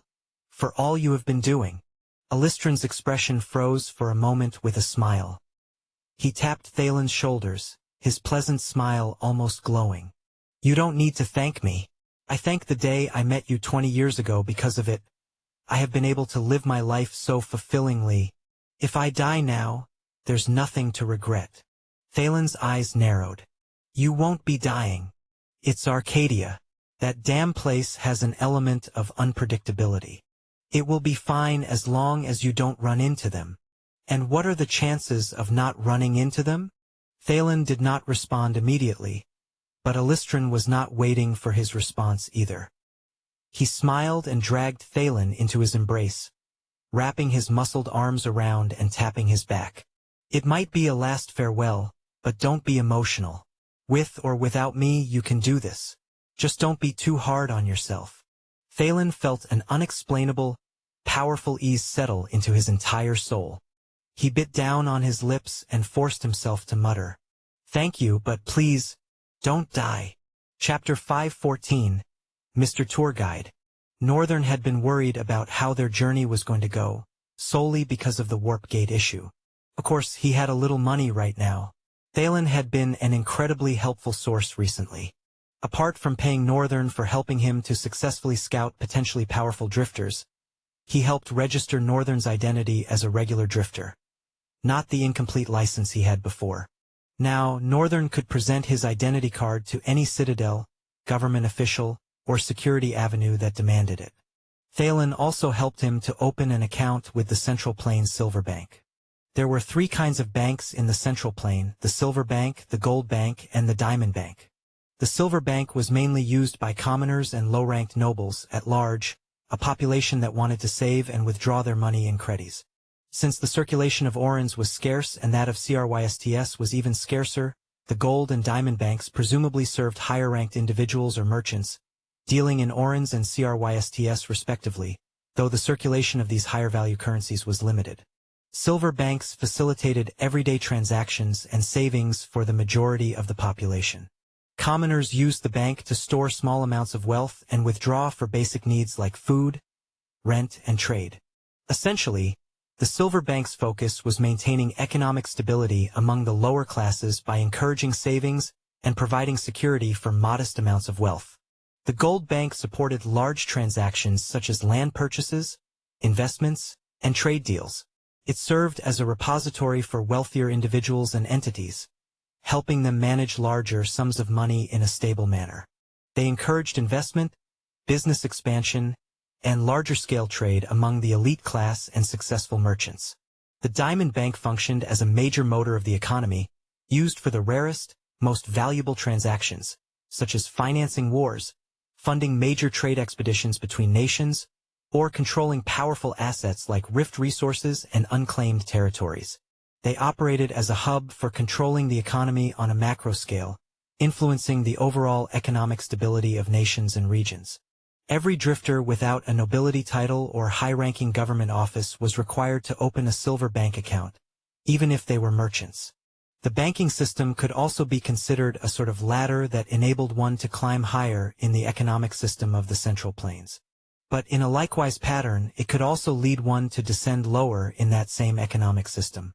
All that mattered in the end was one's source of income and how they managed their wealth. The silver bank had a silver card with a specified index that allowed individuals to access their funds by just going to any silver bank outlet, which were mostly available in citadels and large market franchises. Some taverns were also prominent enough to enlist a member of the bank to work for them, directly managing their funds from customers. So, Northern could withdraw his money almost anywhere and everywhere, and he could use his card for purchases without needing to spend physical money. In the past few days of working for and with Thalen, he had gained quite a lot of money, along with their incentives as a temporary members of the Citadel. Ryan had even asked him to keep his. Of course, Shin also had a silver bank account of his own.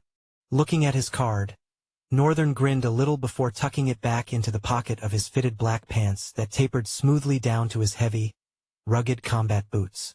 The boots, with thick soles and metal accents, gave a tough and rebellious edge to the look, complementing the long coat that adorned his upper body, flowing with every slight movement of the wind. The coat appeared to be made from a sleek, high-quality material, its length adding a sense of dramatic flair as it moved with his frame. Underneath the coat was a black shirt, tight-fitting, framing his slightly broad chest. It was simple, adding to the streamlined and understated design of the entire outfit. Northern's entire ensemble leaned towards dark, modern, and tactical, with a mysterious and confident edge. Shin and Ryan had also changed their outfits, looking more presentable, more like renowned drifters and less like survivors. Finally, Alistran strolled out of the building, meeting them at the compound. Northern turned around just after pocketing his card, calmly observing the man as he got closer to them. Alistran cupped his hands together, bowing a little bit with his whimsical smile, a smile that made it difficult to tell what he was thinking. "Your favorite tour guide is ready to take you round the world," he yelled. Northern moved his head slightly away. "This journey is going to be a lot. It is great to have you on this one, Mr. Tour Guide. What route are we taking to Arcadia?" Alistran spoke with his hand rubbing his chin. Son, you look like the eldest. I think I like you." "So?" Northern blinked, exchanging glances between Shin and Alistran. Shin smiled sheepishly as Alistran curved an arm over his neck and rambled on. "For a low-key movement, we will be following a caravan to Elmuish. Then we'll board an airship straight to Arcadia." He simpered. "Easy, right? Easy, right?" "Yes, very easy, Mr. Tour Guide. I'm sure this is all thanks to your exquisite touring sense." Alistran suddenly froze, his pupils expanding. He felt the wind of new realization caress his face. "Are you okay, Mr. Tour Guide?" He stared in absence, even as Shin tried to call him to the present. "Mr. Tour Guide. Mr. Tour Guide." Finally, he snapped out of his thoughts and focused on Shin with a smile spread from one ear to the other. He leaned on Shin. "You and I are going to get along." Shin stared with blinking eyes but muttered either way. Sure, I guess. Well then. To Elmuish, he commanded with a loud tone and marched forward. Shin followed right after. Yes, yes, Mr. Tour Guide. Northern, by the way, stared blankly from behind. Seeing Shin like this made him remember the old days. There was a reason as to why Shin was very popular with kids around the countryside. He had that shameless ability to put aside his grown-up self and relate to a child and a fool the way they needed to be related to. A value that had made the whole countryside love and depend on him. But recently, Shin hadn't been what he had always known him to be. That joyful, playful nature had vanished totally. What existed of him was silence and an air of regret and melancholy. I guess it's good that he is being himself again. Northern let loose a small smile as he followed them from behind. Chapter 5:15. Sorta bandit trouble. For a few days, they boarded a local caravan, transporting unknown goods from South Drywall to Elmuish. Unlike the two cities Northern had been to since his return from the Dark Continent, Elmuish was different. It was no free city or governmental city. Instead, it was a city that served as the capital state of the Kingdom of Sussex, an old power kingdom. Nations in the Central Plains are divided into two major categories: the Old Power and New Power. People often referred to the Old Power kingdoms as nations whose histories are rooted in the early beginnings of the Central Plains. You'll find their activity running as deep as the history of the Central Plains goes. Because of this, they tend to carry more political significance and national independence power. This translates into their military strength, national financial pocket, trade authority, and special resources. There are some resources that you will find in these old power kingdoms that you won't find elsewhere. Sometimes, not in all nations, their entire ecosystem down to military power is often built according to these resources.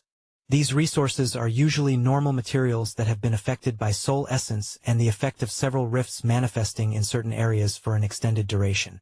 Because of this, the resources have mutated and evolved, becoming something valuable enough to match the importance of the resources that are found in the rifts themselves. Then the new power kingdoms are, of course, newly built and established kingdoms. They might be financially more stable than even old power kingdoms sometimes, but old power kingdoms would often be found with the resources and sometimes military power. Including the Empire, Central Plains had 12 kingdoms, 5 of which are old power. Aside from these 12 monarch domains, there exist several cities, clan territories, dark plains, and islands, all of them still a part of the Central Plains. For example, Arcadia is an island that had solely belonged to the government. The island that the Academy was situated on is practically a city of its own. No governmental or national authority affected this place. It was why the Academy was almost like a continent of its own. And also why the Supreme Student Union had an authority that was absolute. Sussex had 7 cities, including Elmuish, and is prominent for its wood. Called elderwood timber. Wood? How come wood is what a nation is prominent for? Northern spoke nonchalantly, but deeply he understood what that must mean. However, he didn't want to, for now, display such reasonable understanding. At least, asking the obvious and not understanding the easily understandable would give Alistran the opportunity to greatly underestimate him.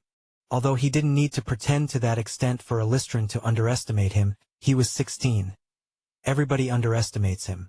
But what doing this would cause Alistran to be is less vigilant around him. So, he wouldn't strain to put some pieces of certain puzzles together as to the true reason why he is following them. Like hell I would believe Thalen called in a favor with a friend this strong, just because he wants to help us? He didn't trust Thalen at all, and for that, he was super wary of Alistran. Although he was so casual towards the man that no one could even figure that out. Yes, but timber wood is not just wood. Alistran explained, raising a finger with a chuckle. He looked like he was telling late-night, dark stories to a bunch of children. It's just wood really, Northern responded with an ignorant tone. This kind of wood cannot decay, and there are grades to it. Some can even deflect steel. Northern's entire face expanded with a childlike surprise. That's a lie. You'll see when we get there. The city guards of the kingdom, even the knights and all the soldiers, they all wear wooden armor. Northern scrunched up his face. No way. His reactions to the man's words deserved a special space in Thalen's heavenly library. That was how phenomenal they were. Suddenly, the caravan stopped. The part they were in was a wooden cart, filled with grass-like carpets and barrels. Ryan was resting on one of the barrels, while Shin was sitting cross-legged, also paying attention to what Alistran was saying but not actively in the conversation. Northern looked around. Oh! Alistran smirked. It was quite obvious he knew something. What's wrong? Northern probed. Since we joined this caravan as security mercenaries, we would get disturbed a lot. He spoke with a dark grin on his face. Is that so? Why the hell are you grinning about that? Yes. There'll often be sorta troubles during our journey. Sorta blocked roads, sorta bandits, sorta troubles. Northern, honestly, at this point, was dumbfounded. Sometimes, it was like he was trying so hard to be funny that watching him try so hard to be funny just becomes, in a way, funny. Northern suppressed an urge to grin. Thankfully, the person that opened the wooden door of the closed cart they were in made it easy. Esteemed drifters, I think there's a roadblock in front. Oh?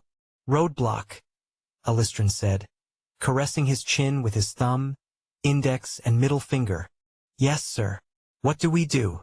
Northern narrowed his eyes a bit. What do we do? I see. If there's a roadblock, it must mean they are close by. He turned to Alistran. They who? Bandits, Shin responded. Who wants to vanquish the foes of darkness and make justice reign again? He trumpeted, raising his hands up like a mace of glory for anyone to grab. Sadly, all three of his cartmates totally ignored him. Uninterested, Northern said. I think I'll pass on this one, Mr. Tour Guide. Alistran's green eyes defeatedly glided towards Ryan. Snore, snore, snore. You weren't sleeping before. Liar. Sir Drifter? The man perturbed. Alistran begrudgingly jumped outside the cart and headed towards the blockade. It was a pile of logs, stacked on each other. He angrily kicked them out of the way, sending them flying into the nearby forest both on the left and right. Then, with his head oozing hot steams of grudge, he marched back to the cart behind the main caravan and settled inside, folding his arms like a child. Northern stared at him blankly before bringing to his attention. It is important to note that you'll also be the one delivering justice to your foes of darkness. What? That's unfair. Talk about fair. We didn't know we were going to be mercenaries. Don't they charge money for these things? Chapter 5:16. The Impregnable Wall. Works like this were usually commissioned to the Citadel. It was just like placing a request for drifters to help secure a certain caravan to its endpoint. Hence, there was no way this was a random caravan. But Alistran had made it sound like they had gotten this one by chance. As if the caravan was doing them a favor. Worse, Northern even suspected that this was a caravan that belonged to Tharian itself. Of course, this suspicion was just on a single base for now, so he just shoved it to the back of his mind. Instead, he closed his eyes and entered the limitless void, thinking one last thing. Whatever their scheme is, it's useless anyway. He was greeted by the new beauty in the limitless void. A strange mixture of heaven and hell, with shadowy floors contrasting against ravishing azure lights. Sinister flames burned on the border steps of his throne, creating an impenetrable veil for any being lesser than him. The stark aura of evil supremacy poured heavily into the hall the moment he appeared, and the place suddenly seemed to burn and shine brighter. Northern exhaled, the blue lights of the hall darkly reflecting on one side of his face as he leaned with one hand resting on his throne. Night Terror appeared beyond the flames, obediently bowing before standing upright. The creature began to move its hands, growling and groaning, trying to communicate with its master. I see. Is that so? Northern responded, nodding slowly. Okay. There's no problem. Then, let me go check it out. Northern responded like this to each of the stalwart devil's groans and growls of complaints. After which, he disappeared from the throne and appeared in the red mines. Being in this place again made memories flood his mind. Why have I been thinking so much about this place and what happened here lately? Northern shook his head and walked forward with purpose. After a while, he stood before a certain man. After a while, he was standing before a certain person. The man had small and shallow cuts all over his shirtless body, but he did not mind them and consistently slammed the pickaxe against the small heap of red crystal before him. He was so focused that he did not detect Northern's presence for over a couple of minutes, until Northern's voice cut through the silence. "You seem to be doing better than I expected." Linus's eyes shot wide as he heard Northern's voice. He spun around, his axe arcing viciously from the side. Wham! Northern stood there, completely at ease, as if the force of the blow was nothing more than a breeze. The air itself seemed to shudder from the impact, but the axe went no further, stopped dead, hanging inches from Northern's side. "Look, I have the power to kill you if I want. But I'm not going to do that." He paused, glancing down at the heaps of crystal Linus had leveled. Then he looked at the cuts on Linus's body. "I first learned the meaning of bloodlust here, in these red crystals. Of course, before that, I had nearly tasted death myself. Perhaps that's why I was able to sense it so much. The fear of dying over and over, the pain that stung across my entire body." His voice carried a soft resonance. "They're all gone now, but I still remember vividly how much of a hell this place was." He chuckled softly. "This hell, though, is where my story began. I think, in a way, I'm thankful for it." Linus's eyes burned with the red-hot flames of anger as Northern spoke, though a hint of wariness lingered beneath the rage. After glancing around with a small smile on his lips, Northern finally turned his face to Linus, the last trace of that smile fading. The air between them grew thick and dark. In that instant, Linus couldn't help but lower his axe, which had been held defensively until now. His entire body suddenly felt cold and heavy. He's even stronger than before. That realization seared into his mind as he gauged Northern's presence, comparing it to when they had met at the harbor. Suddenly, his thoughts raced to the recent disturbances in the limitless void, trying to comprehend how insanely powerful the creature was, the one that had taken an attack strong enough to sever the realm in two just to defeat it. His heart clenched with pain. The more vivid the memories became, the harder it was to accept that the boy standing before him was an impregnable wall. A wall he could never overcome. Standing before Northern like this, Linus was still unwilling to accept it. Defeat starts in the mind. Once a man is defeated there, it's only a matter of time before true downfall comes for him. But what was he supposed to do when faced with such a high wall? A dark metal fortress that stretched into the sky, casting its overwhelming shadows on him. Linus felt suffocated. Beads of sweat trickled down his face. His legs grew weak, trembling until they could no longer bear the weight of his stubborn will, crumbling him to the ground. Linus fell to his knees, bending forward on the hard red ground, gritting his teeth as his nails scratched against it. How are you so strong?" His voice rang with pain and torment. He had lived his whole life training. From a young age, he had been praised as a prodigy. He had lived for 28 years, and 22 of them had been solely dedicated to growing stronger. He was an ascendant, and with more hard work, he was sure to become a paragon before he died. He was a beacon of hope and strength. Yet all that pride and glory meant nothing when he crossed paths with the wall standing before him. Nothing had made sense since he met Northern. Northern bent down before him, exhaling calmly. He extended a hand to Linus. "Do you want to become stronger?" Linus looked up at him, a remnant of rage still burning in his eyes.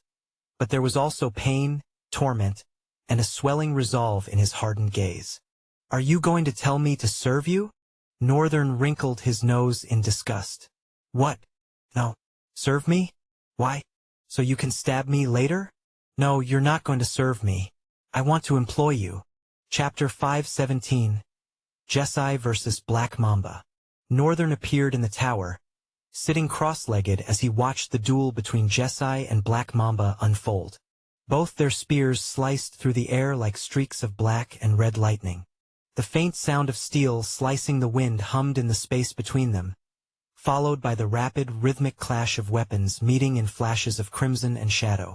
Jessai's breath came in controlled bursts, her pulse synchronized with the lightning-quick strikes of her spear. Her movements were fluid. Each step barely touched the ground before she sprang forward again, her spear a graceful extension of her body. Every thrust was met with an answering parry from Black Mamba, whose lithe figure moved like a shadow in water, effortlessly absorbing the force of each blow. His speed made him seem almost untouchable, like a phantom slipping through the air, leaving only a faint ripple in his wake. The air around them seemed to warp, distorting as their bodies blurred in and out of focus. From a distance, Northern's eyes followed the fight with sharp intensity, an amazed smile frozen on his face. He could hear the whistling of the spears cutting through the air, so fast that they sounded like rushing wind. The ground beneath them shifted and cracked with every swift, forceful motion. Yet there was an elegance in the chaos, a deadly dance where neither Jessai nor Black Mamba faltered. It's like they're completing each other's movements, Northern thought. There was a synergy between them, a kind only possible after centuries of training together with the same footwork and combat style. How long have they been doing this? Northern's heart leaped with excitement. He had grown so strong that he'd forgotten about furthering his understanding of chaos footwork, but watching them rekindled something in him. The fast, blurry movements, the insanely quick reflexes, the way they clashed with each other unrestrained, yet flawlessly flowing in and out of sync. Northern cupped his hand over his mouth, utterly stunned. For Jessai to match Black Mamba's pace like this, she must have put in some crazy work. Northern's mind raced.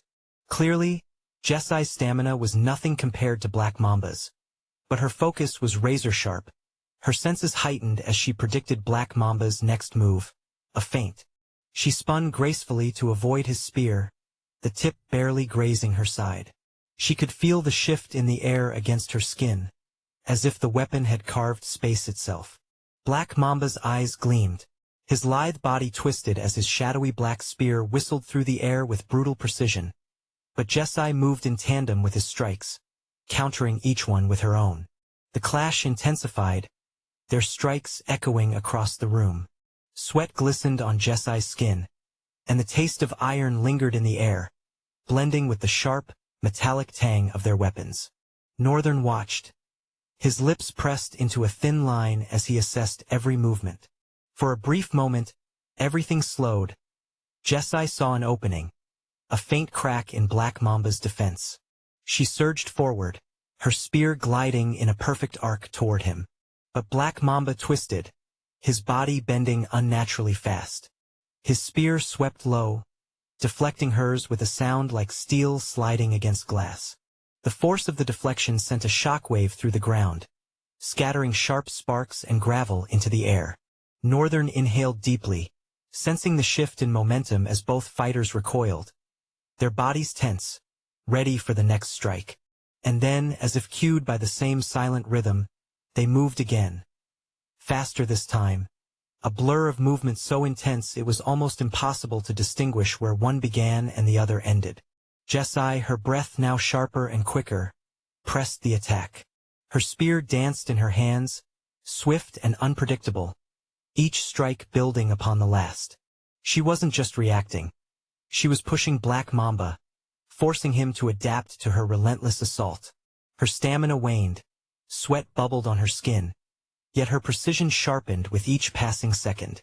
It was as though she had entered a state of perfect clarity, where nothing mattered but the next strike, the next movement, the next decision. Black Mamba, however, remained an enigma. His movements fluid, almost lazy, yet there was no mistaking the danger lurking behind his lethargy. His black spear moved like a living thing, twisting and coiling in his hands, turning every strike into a lethal counter. Where Jessai was fierce and direct, he was elusive, drawing her in only to slip away at the last moment. Yet even in his evasions, there was an unshakable power within him, a coiled spring waiting to strike. As Northern stared at the fight, an idea suddenly came to him. What if I use it now? There was no better time. A wide grin spread across his lips, and his eyes glowed with a faint blue hue. And barely a second later his mouth fell. Then what he saw happened. In one swift, almost imperceptible motion, Black Mamba broke the rhythm. His spear struck with a speed that Northern might have found difficult to follow if he hadn't already seen it milliseconds before. A black blur cut through the air toward Jessai's exposed side. Jessai reacted, twisting her body with near impossible speed, her spear coming up just in time to parry. The impact reverberated through her arms, and for a moment, she faltered. Black Mamba didn't miss the opportunity. His spear lashed out again, this time aimed low, a sweeping strike meant to unbalance her. Jessai's feet barely left the ground before she sprang upward, flipping gracefully over the deadly arc. Her body twisted mid-air, her spear aimed downward in retaliation as she descended. Northern's heart pounded as he watched the maneuver. Even knowing it beforehand didn't diminish the excitement. Black Mamba had broken their rhythm intentionally, luring Jessai in to crush her. It was incredibly innovative. It took a genius to break a flow like that and redirect it into something more vicious, striking like a viper without digging his own grave. But what was even more shocking for Northern was Jessai's maneuver. It was bold, reckless, even. If only she landed that strike, if only it wasn't Black Mamba, Northern thought. Time seemed to slow as Black Mamba looked up, his eyes locking onto Jessai. For a split second, their gazes met, a silent exchange of understanding. Then, with a flick of his wrist, Black Mamba's spear snapped upward, intercepting Jessai's strike with impossible timing. The force of the clash sent a shockwave rippling through the air, and both fighters were thrown back, landing in perfect synchrony on opposite sides of the room. Their chests heaved as they caught their breath, their eyes locked onto each other, assessing, calculating. The air was thick with tension. Northern could feel it pressing against his skin, electrifying the atmosphere. Oops, that's enough. As both of them flashed out of their positions, Northern also vanished, intercepting the two of them before they could collide. Their eyes widened as they saw him suddenly appear, levitating in the air. They hurriedly halted their movements but couldn't help crashing into Northern's void force. They fell right in front of him, stopped by the air, and slumped down. Northern clapped for them both as he gently hovered down. Now that's what I call progress. Chapter 518, Jessai's Growth. Your Highness! Jessai staggered to her feet, only to drop to one knee as Northern's feet touched the ground. Really, you should pity yourself sometimes, Northern said, his gaze settling gently on her with a hint of sympathy. Black Mamba was also on both knees, paying absolute obeisance to his master. Strangely, Northern didn't mind it when Black Mamba or Night Terror did this. In fact, he expected it of them. However, when humans did it, is it because of the void? He wondered. To be honest, he still harbored doubts about Jessai. After all, she was human, and humans were true only to their desires. He wasn't questioning her loyalty right now. Jessai's desire was to serve him. But what would happen when that changed? She might begin to distance herself, looking for a reasonable way to break away from him without causing harm. Which would be because of her human ego, Northern mused. She'd feel bad about the promises she made and want to make up for them without continuing to be loyal or accountable. She'd try not to hurt me. But what if she wasn't honorable enough to care about his feelings? He couldn't vouch for anyone's loyalty as long as crimson blood flowed in their veins and their eyes sparkled with any kind of resolve. That's why Jessai's unbridled show of loyalty toward him continued to feel uncomfortable, forced, and unnecessary. It wasn't true loyalty, merely gestures, and even he understood that much. Someone could smile to your face, tell you that you meant the world to them, only to show up later with the very dagger you gifted them as a kitchen knife to stab you in the back. It's my fault for gifting them a dagger. Should have found something blunt so it'd hurt less, I guess. Master! Jessai called out to him. Northern's cold expression softened a bit as he forced a warm enough smile to ease the tension in the room. How have you been? It's been a while, hasn't it? I've been doing great. Thank you for bringing me here. Northern glanced around the room as Jessai responded. her voice filled with a tired but enthusiastic vigor, despite the glistening sweat that trickled down her face and body. The walls were carved with crude marks, cleanly sliced crevices slitting the concrete. Some were more enormous than others, but all left the room with undeniable evidence of how much work Jessai had been doing. Northern brought his gaze back to her, a corner of his lips curling up. "Looks like you've been really busy. It's all thanks to you and your guidance through this monster." Jessai gestured toward Black Mamba with her eyes. Northern blinked in surprise, then looked at Black Mamba, who avoided his gaze as though he knew what he'd done wrong. "This guy," Night Terror said. He strongly warned him not to interfere, and he still went ahead and did it. "And now there's a misunderstanding." He didn't know how to explain to Jessai that this wasn't the case without giving an unnecessary talk about what Black Mamba really was. Besides, he didn't feel there was any need to. The more she misunderstood, the further it took her from his truth. Should he decide to share his secrets one day, he would, though he doubted that day would ever come. "I'm glad you've grown. I don't have much time. I just came to check up on you. Has anyone seen Mr. Fluffy around?" "Mr. Fluffy?" Jessai tilted her head, then widened her eyes as she realized. "Oh, the big white wolf." "Yes," Northern replied calmly, watching her strangely cute expression with interest. It was a stark contrast to how she was when they first met. Now she seemed like an innocent, clueless child. She should let more of that smile out, not the crazy, insane ones. "I haven't been outside since, so I really don't know. What about you?" She turned to Black Mamba, who shook his head.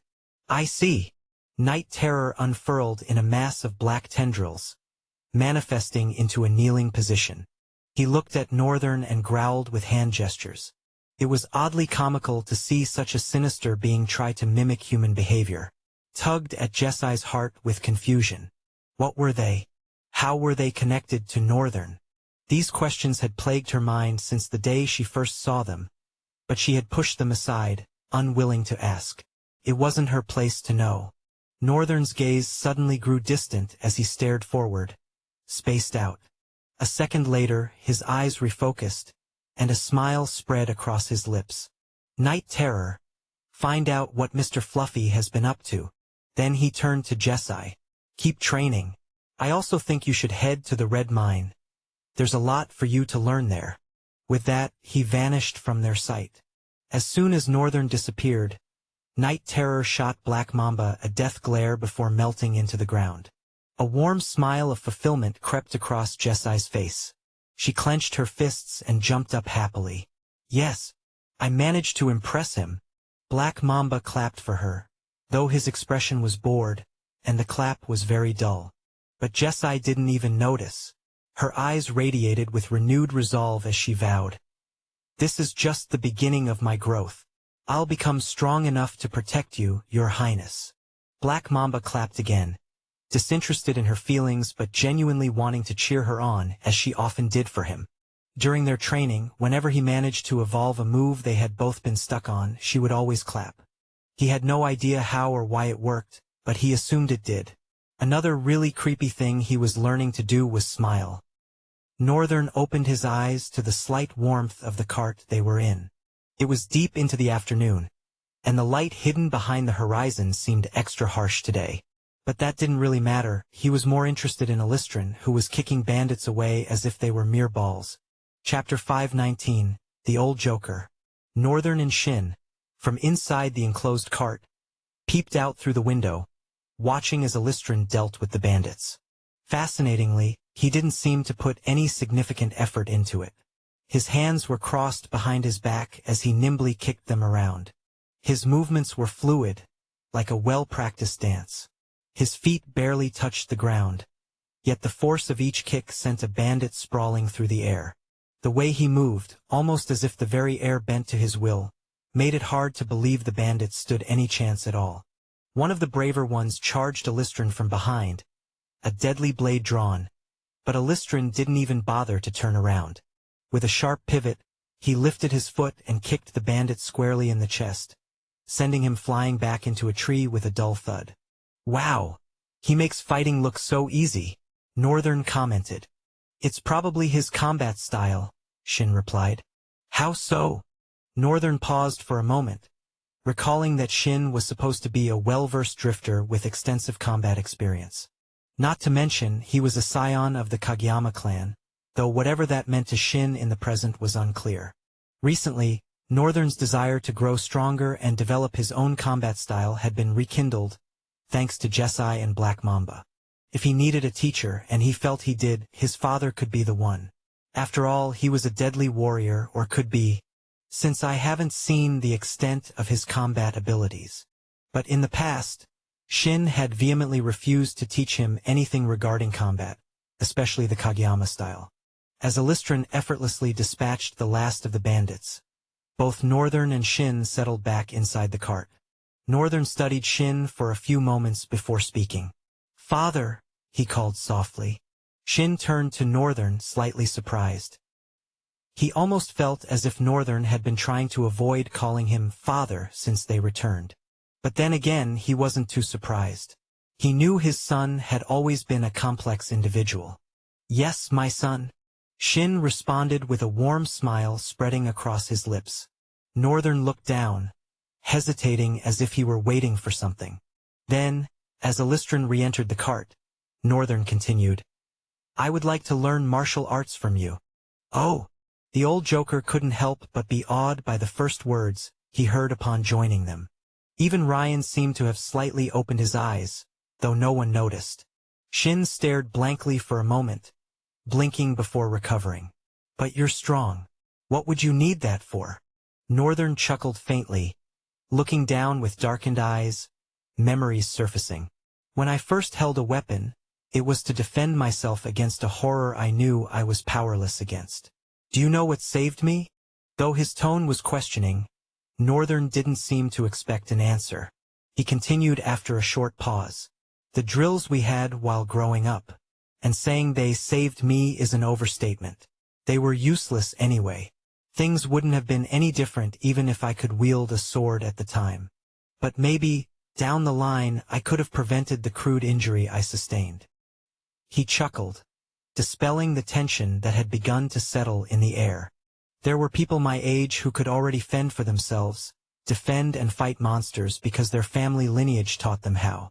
I had to learn by facing the ugly side of war.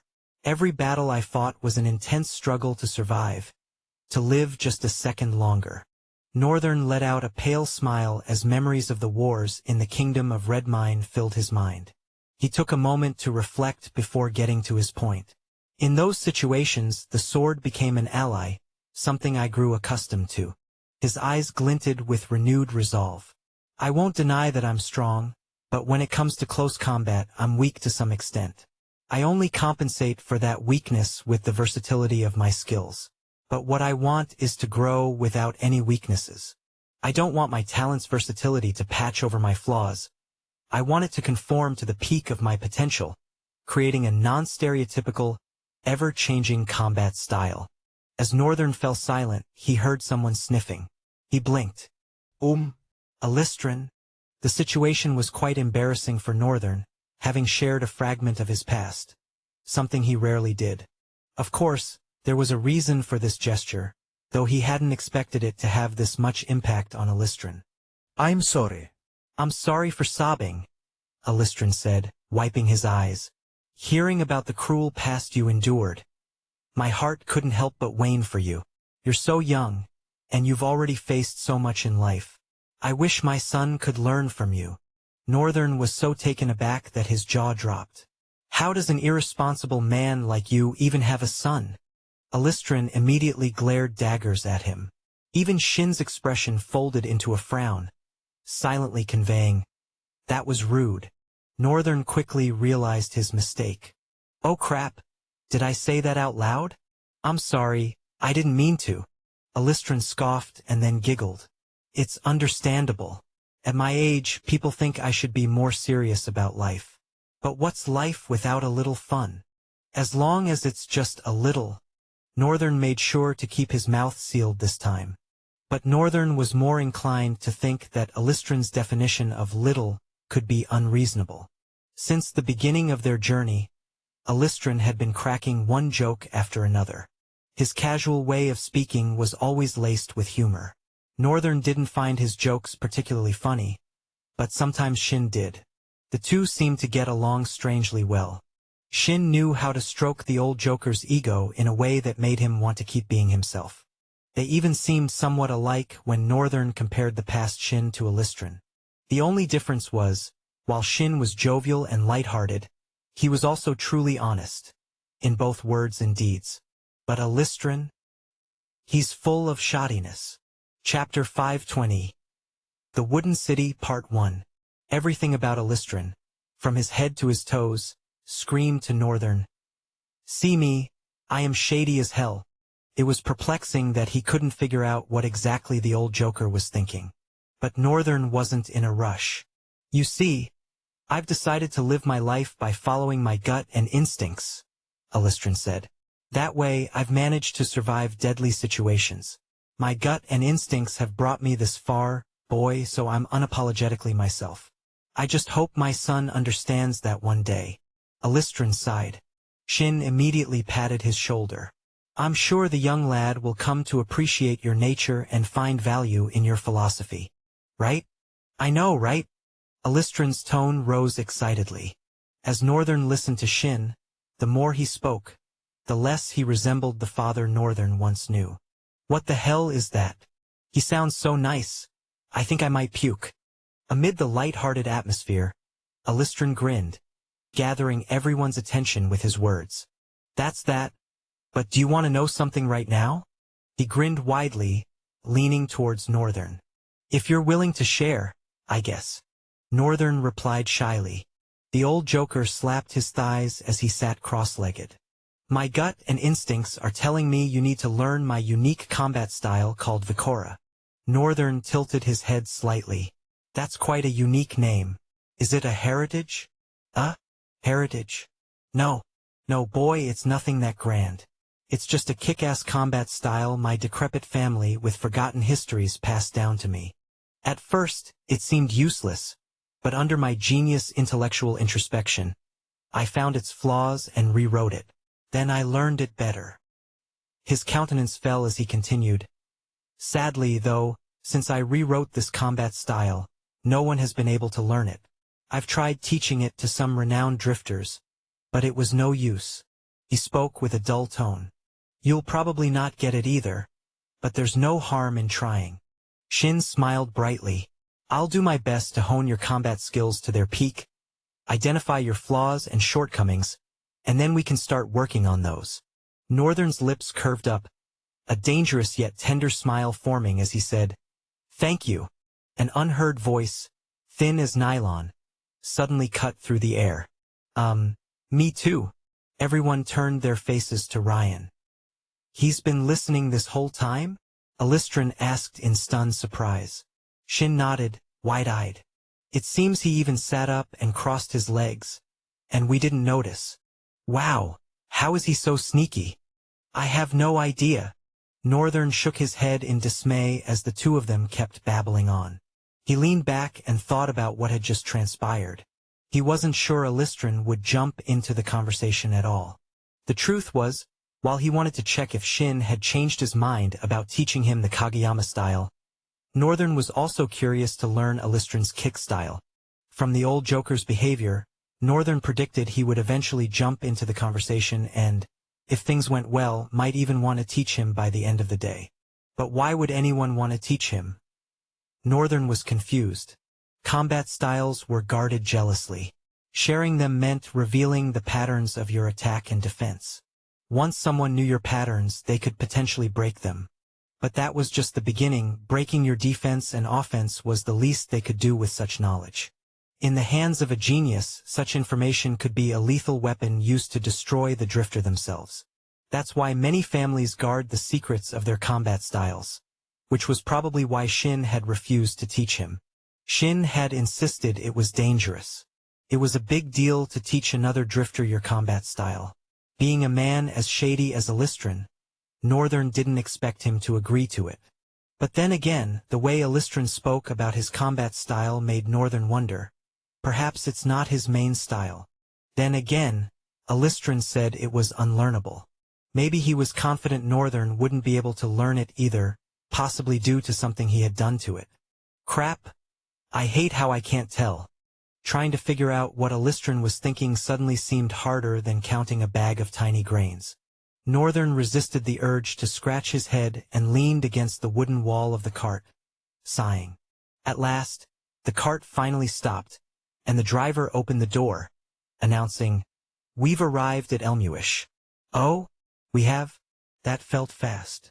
It hadn't been a fast journey, but perhaps it felt that way because of the busy company, particularly the old joker he was traveling with. With light steps, Alistran jumped out of the cart, straightened his back, and stretched his muscles. He raised his arms high to the sky in jubilation and shouted, "Welcome to the wooden city, Elmuish." Really, the wooden city?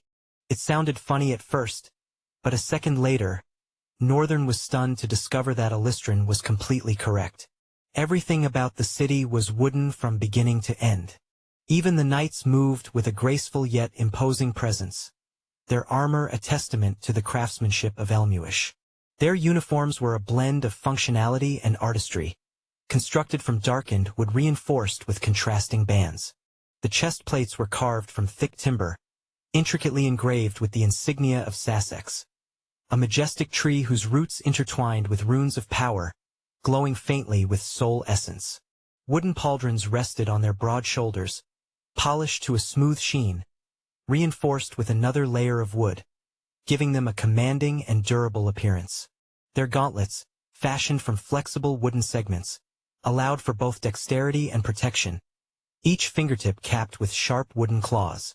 The knights' greaves were similarly constructed, sturdy, resilient, and strapped with leather beneath for comfort, allowing them to move with the agility of trained warriors despite the weight. Over their armor, they wore deep green cloaks, symbolizing their connection to the woods, and trimmed with golden threads, denoting their high status in the kingdom. Their helms, carved from the same dark wood, were fashioned into fierce, bestial shapes, some resembling wolves, others eagles, giving them an intimidating aura. Slits in the helms allowed their sharp eyes to scan the surroundings with vigilance, while beneath the wooden visors, glowing runes pulsed gently, enhancing their perception and alertness. Strapped to their backs or sides were long wooden spears or swords, their blades made of enchanted wood, sharper and more resilient than steel. Even their shields, round and solid, bore the emblems of their ancestors, with intricate carvings etched into the wood. And when Northern took a look at the city itself, wood, wood, wood, wood, wood.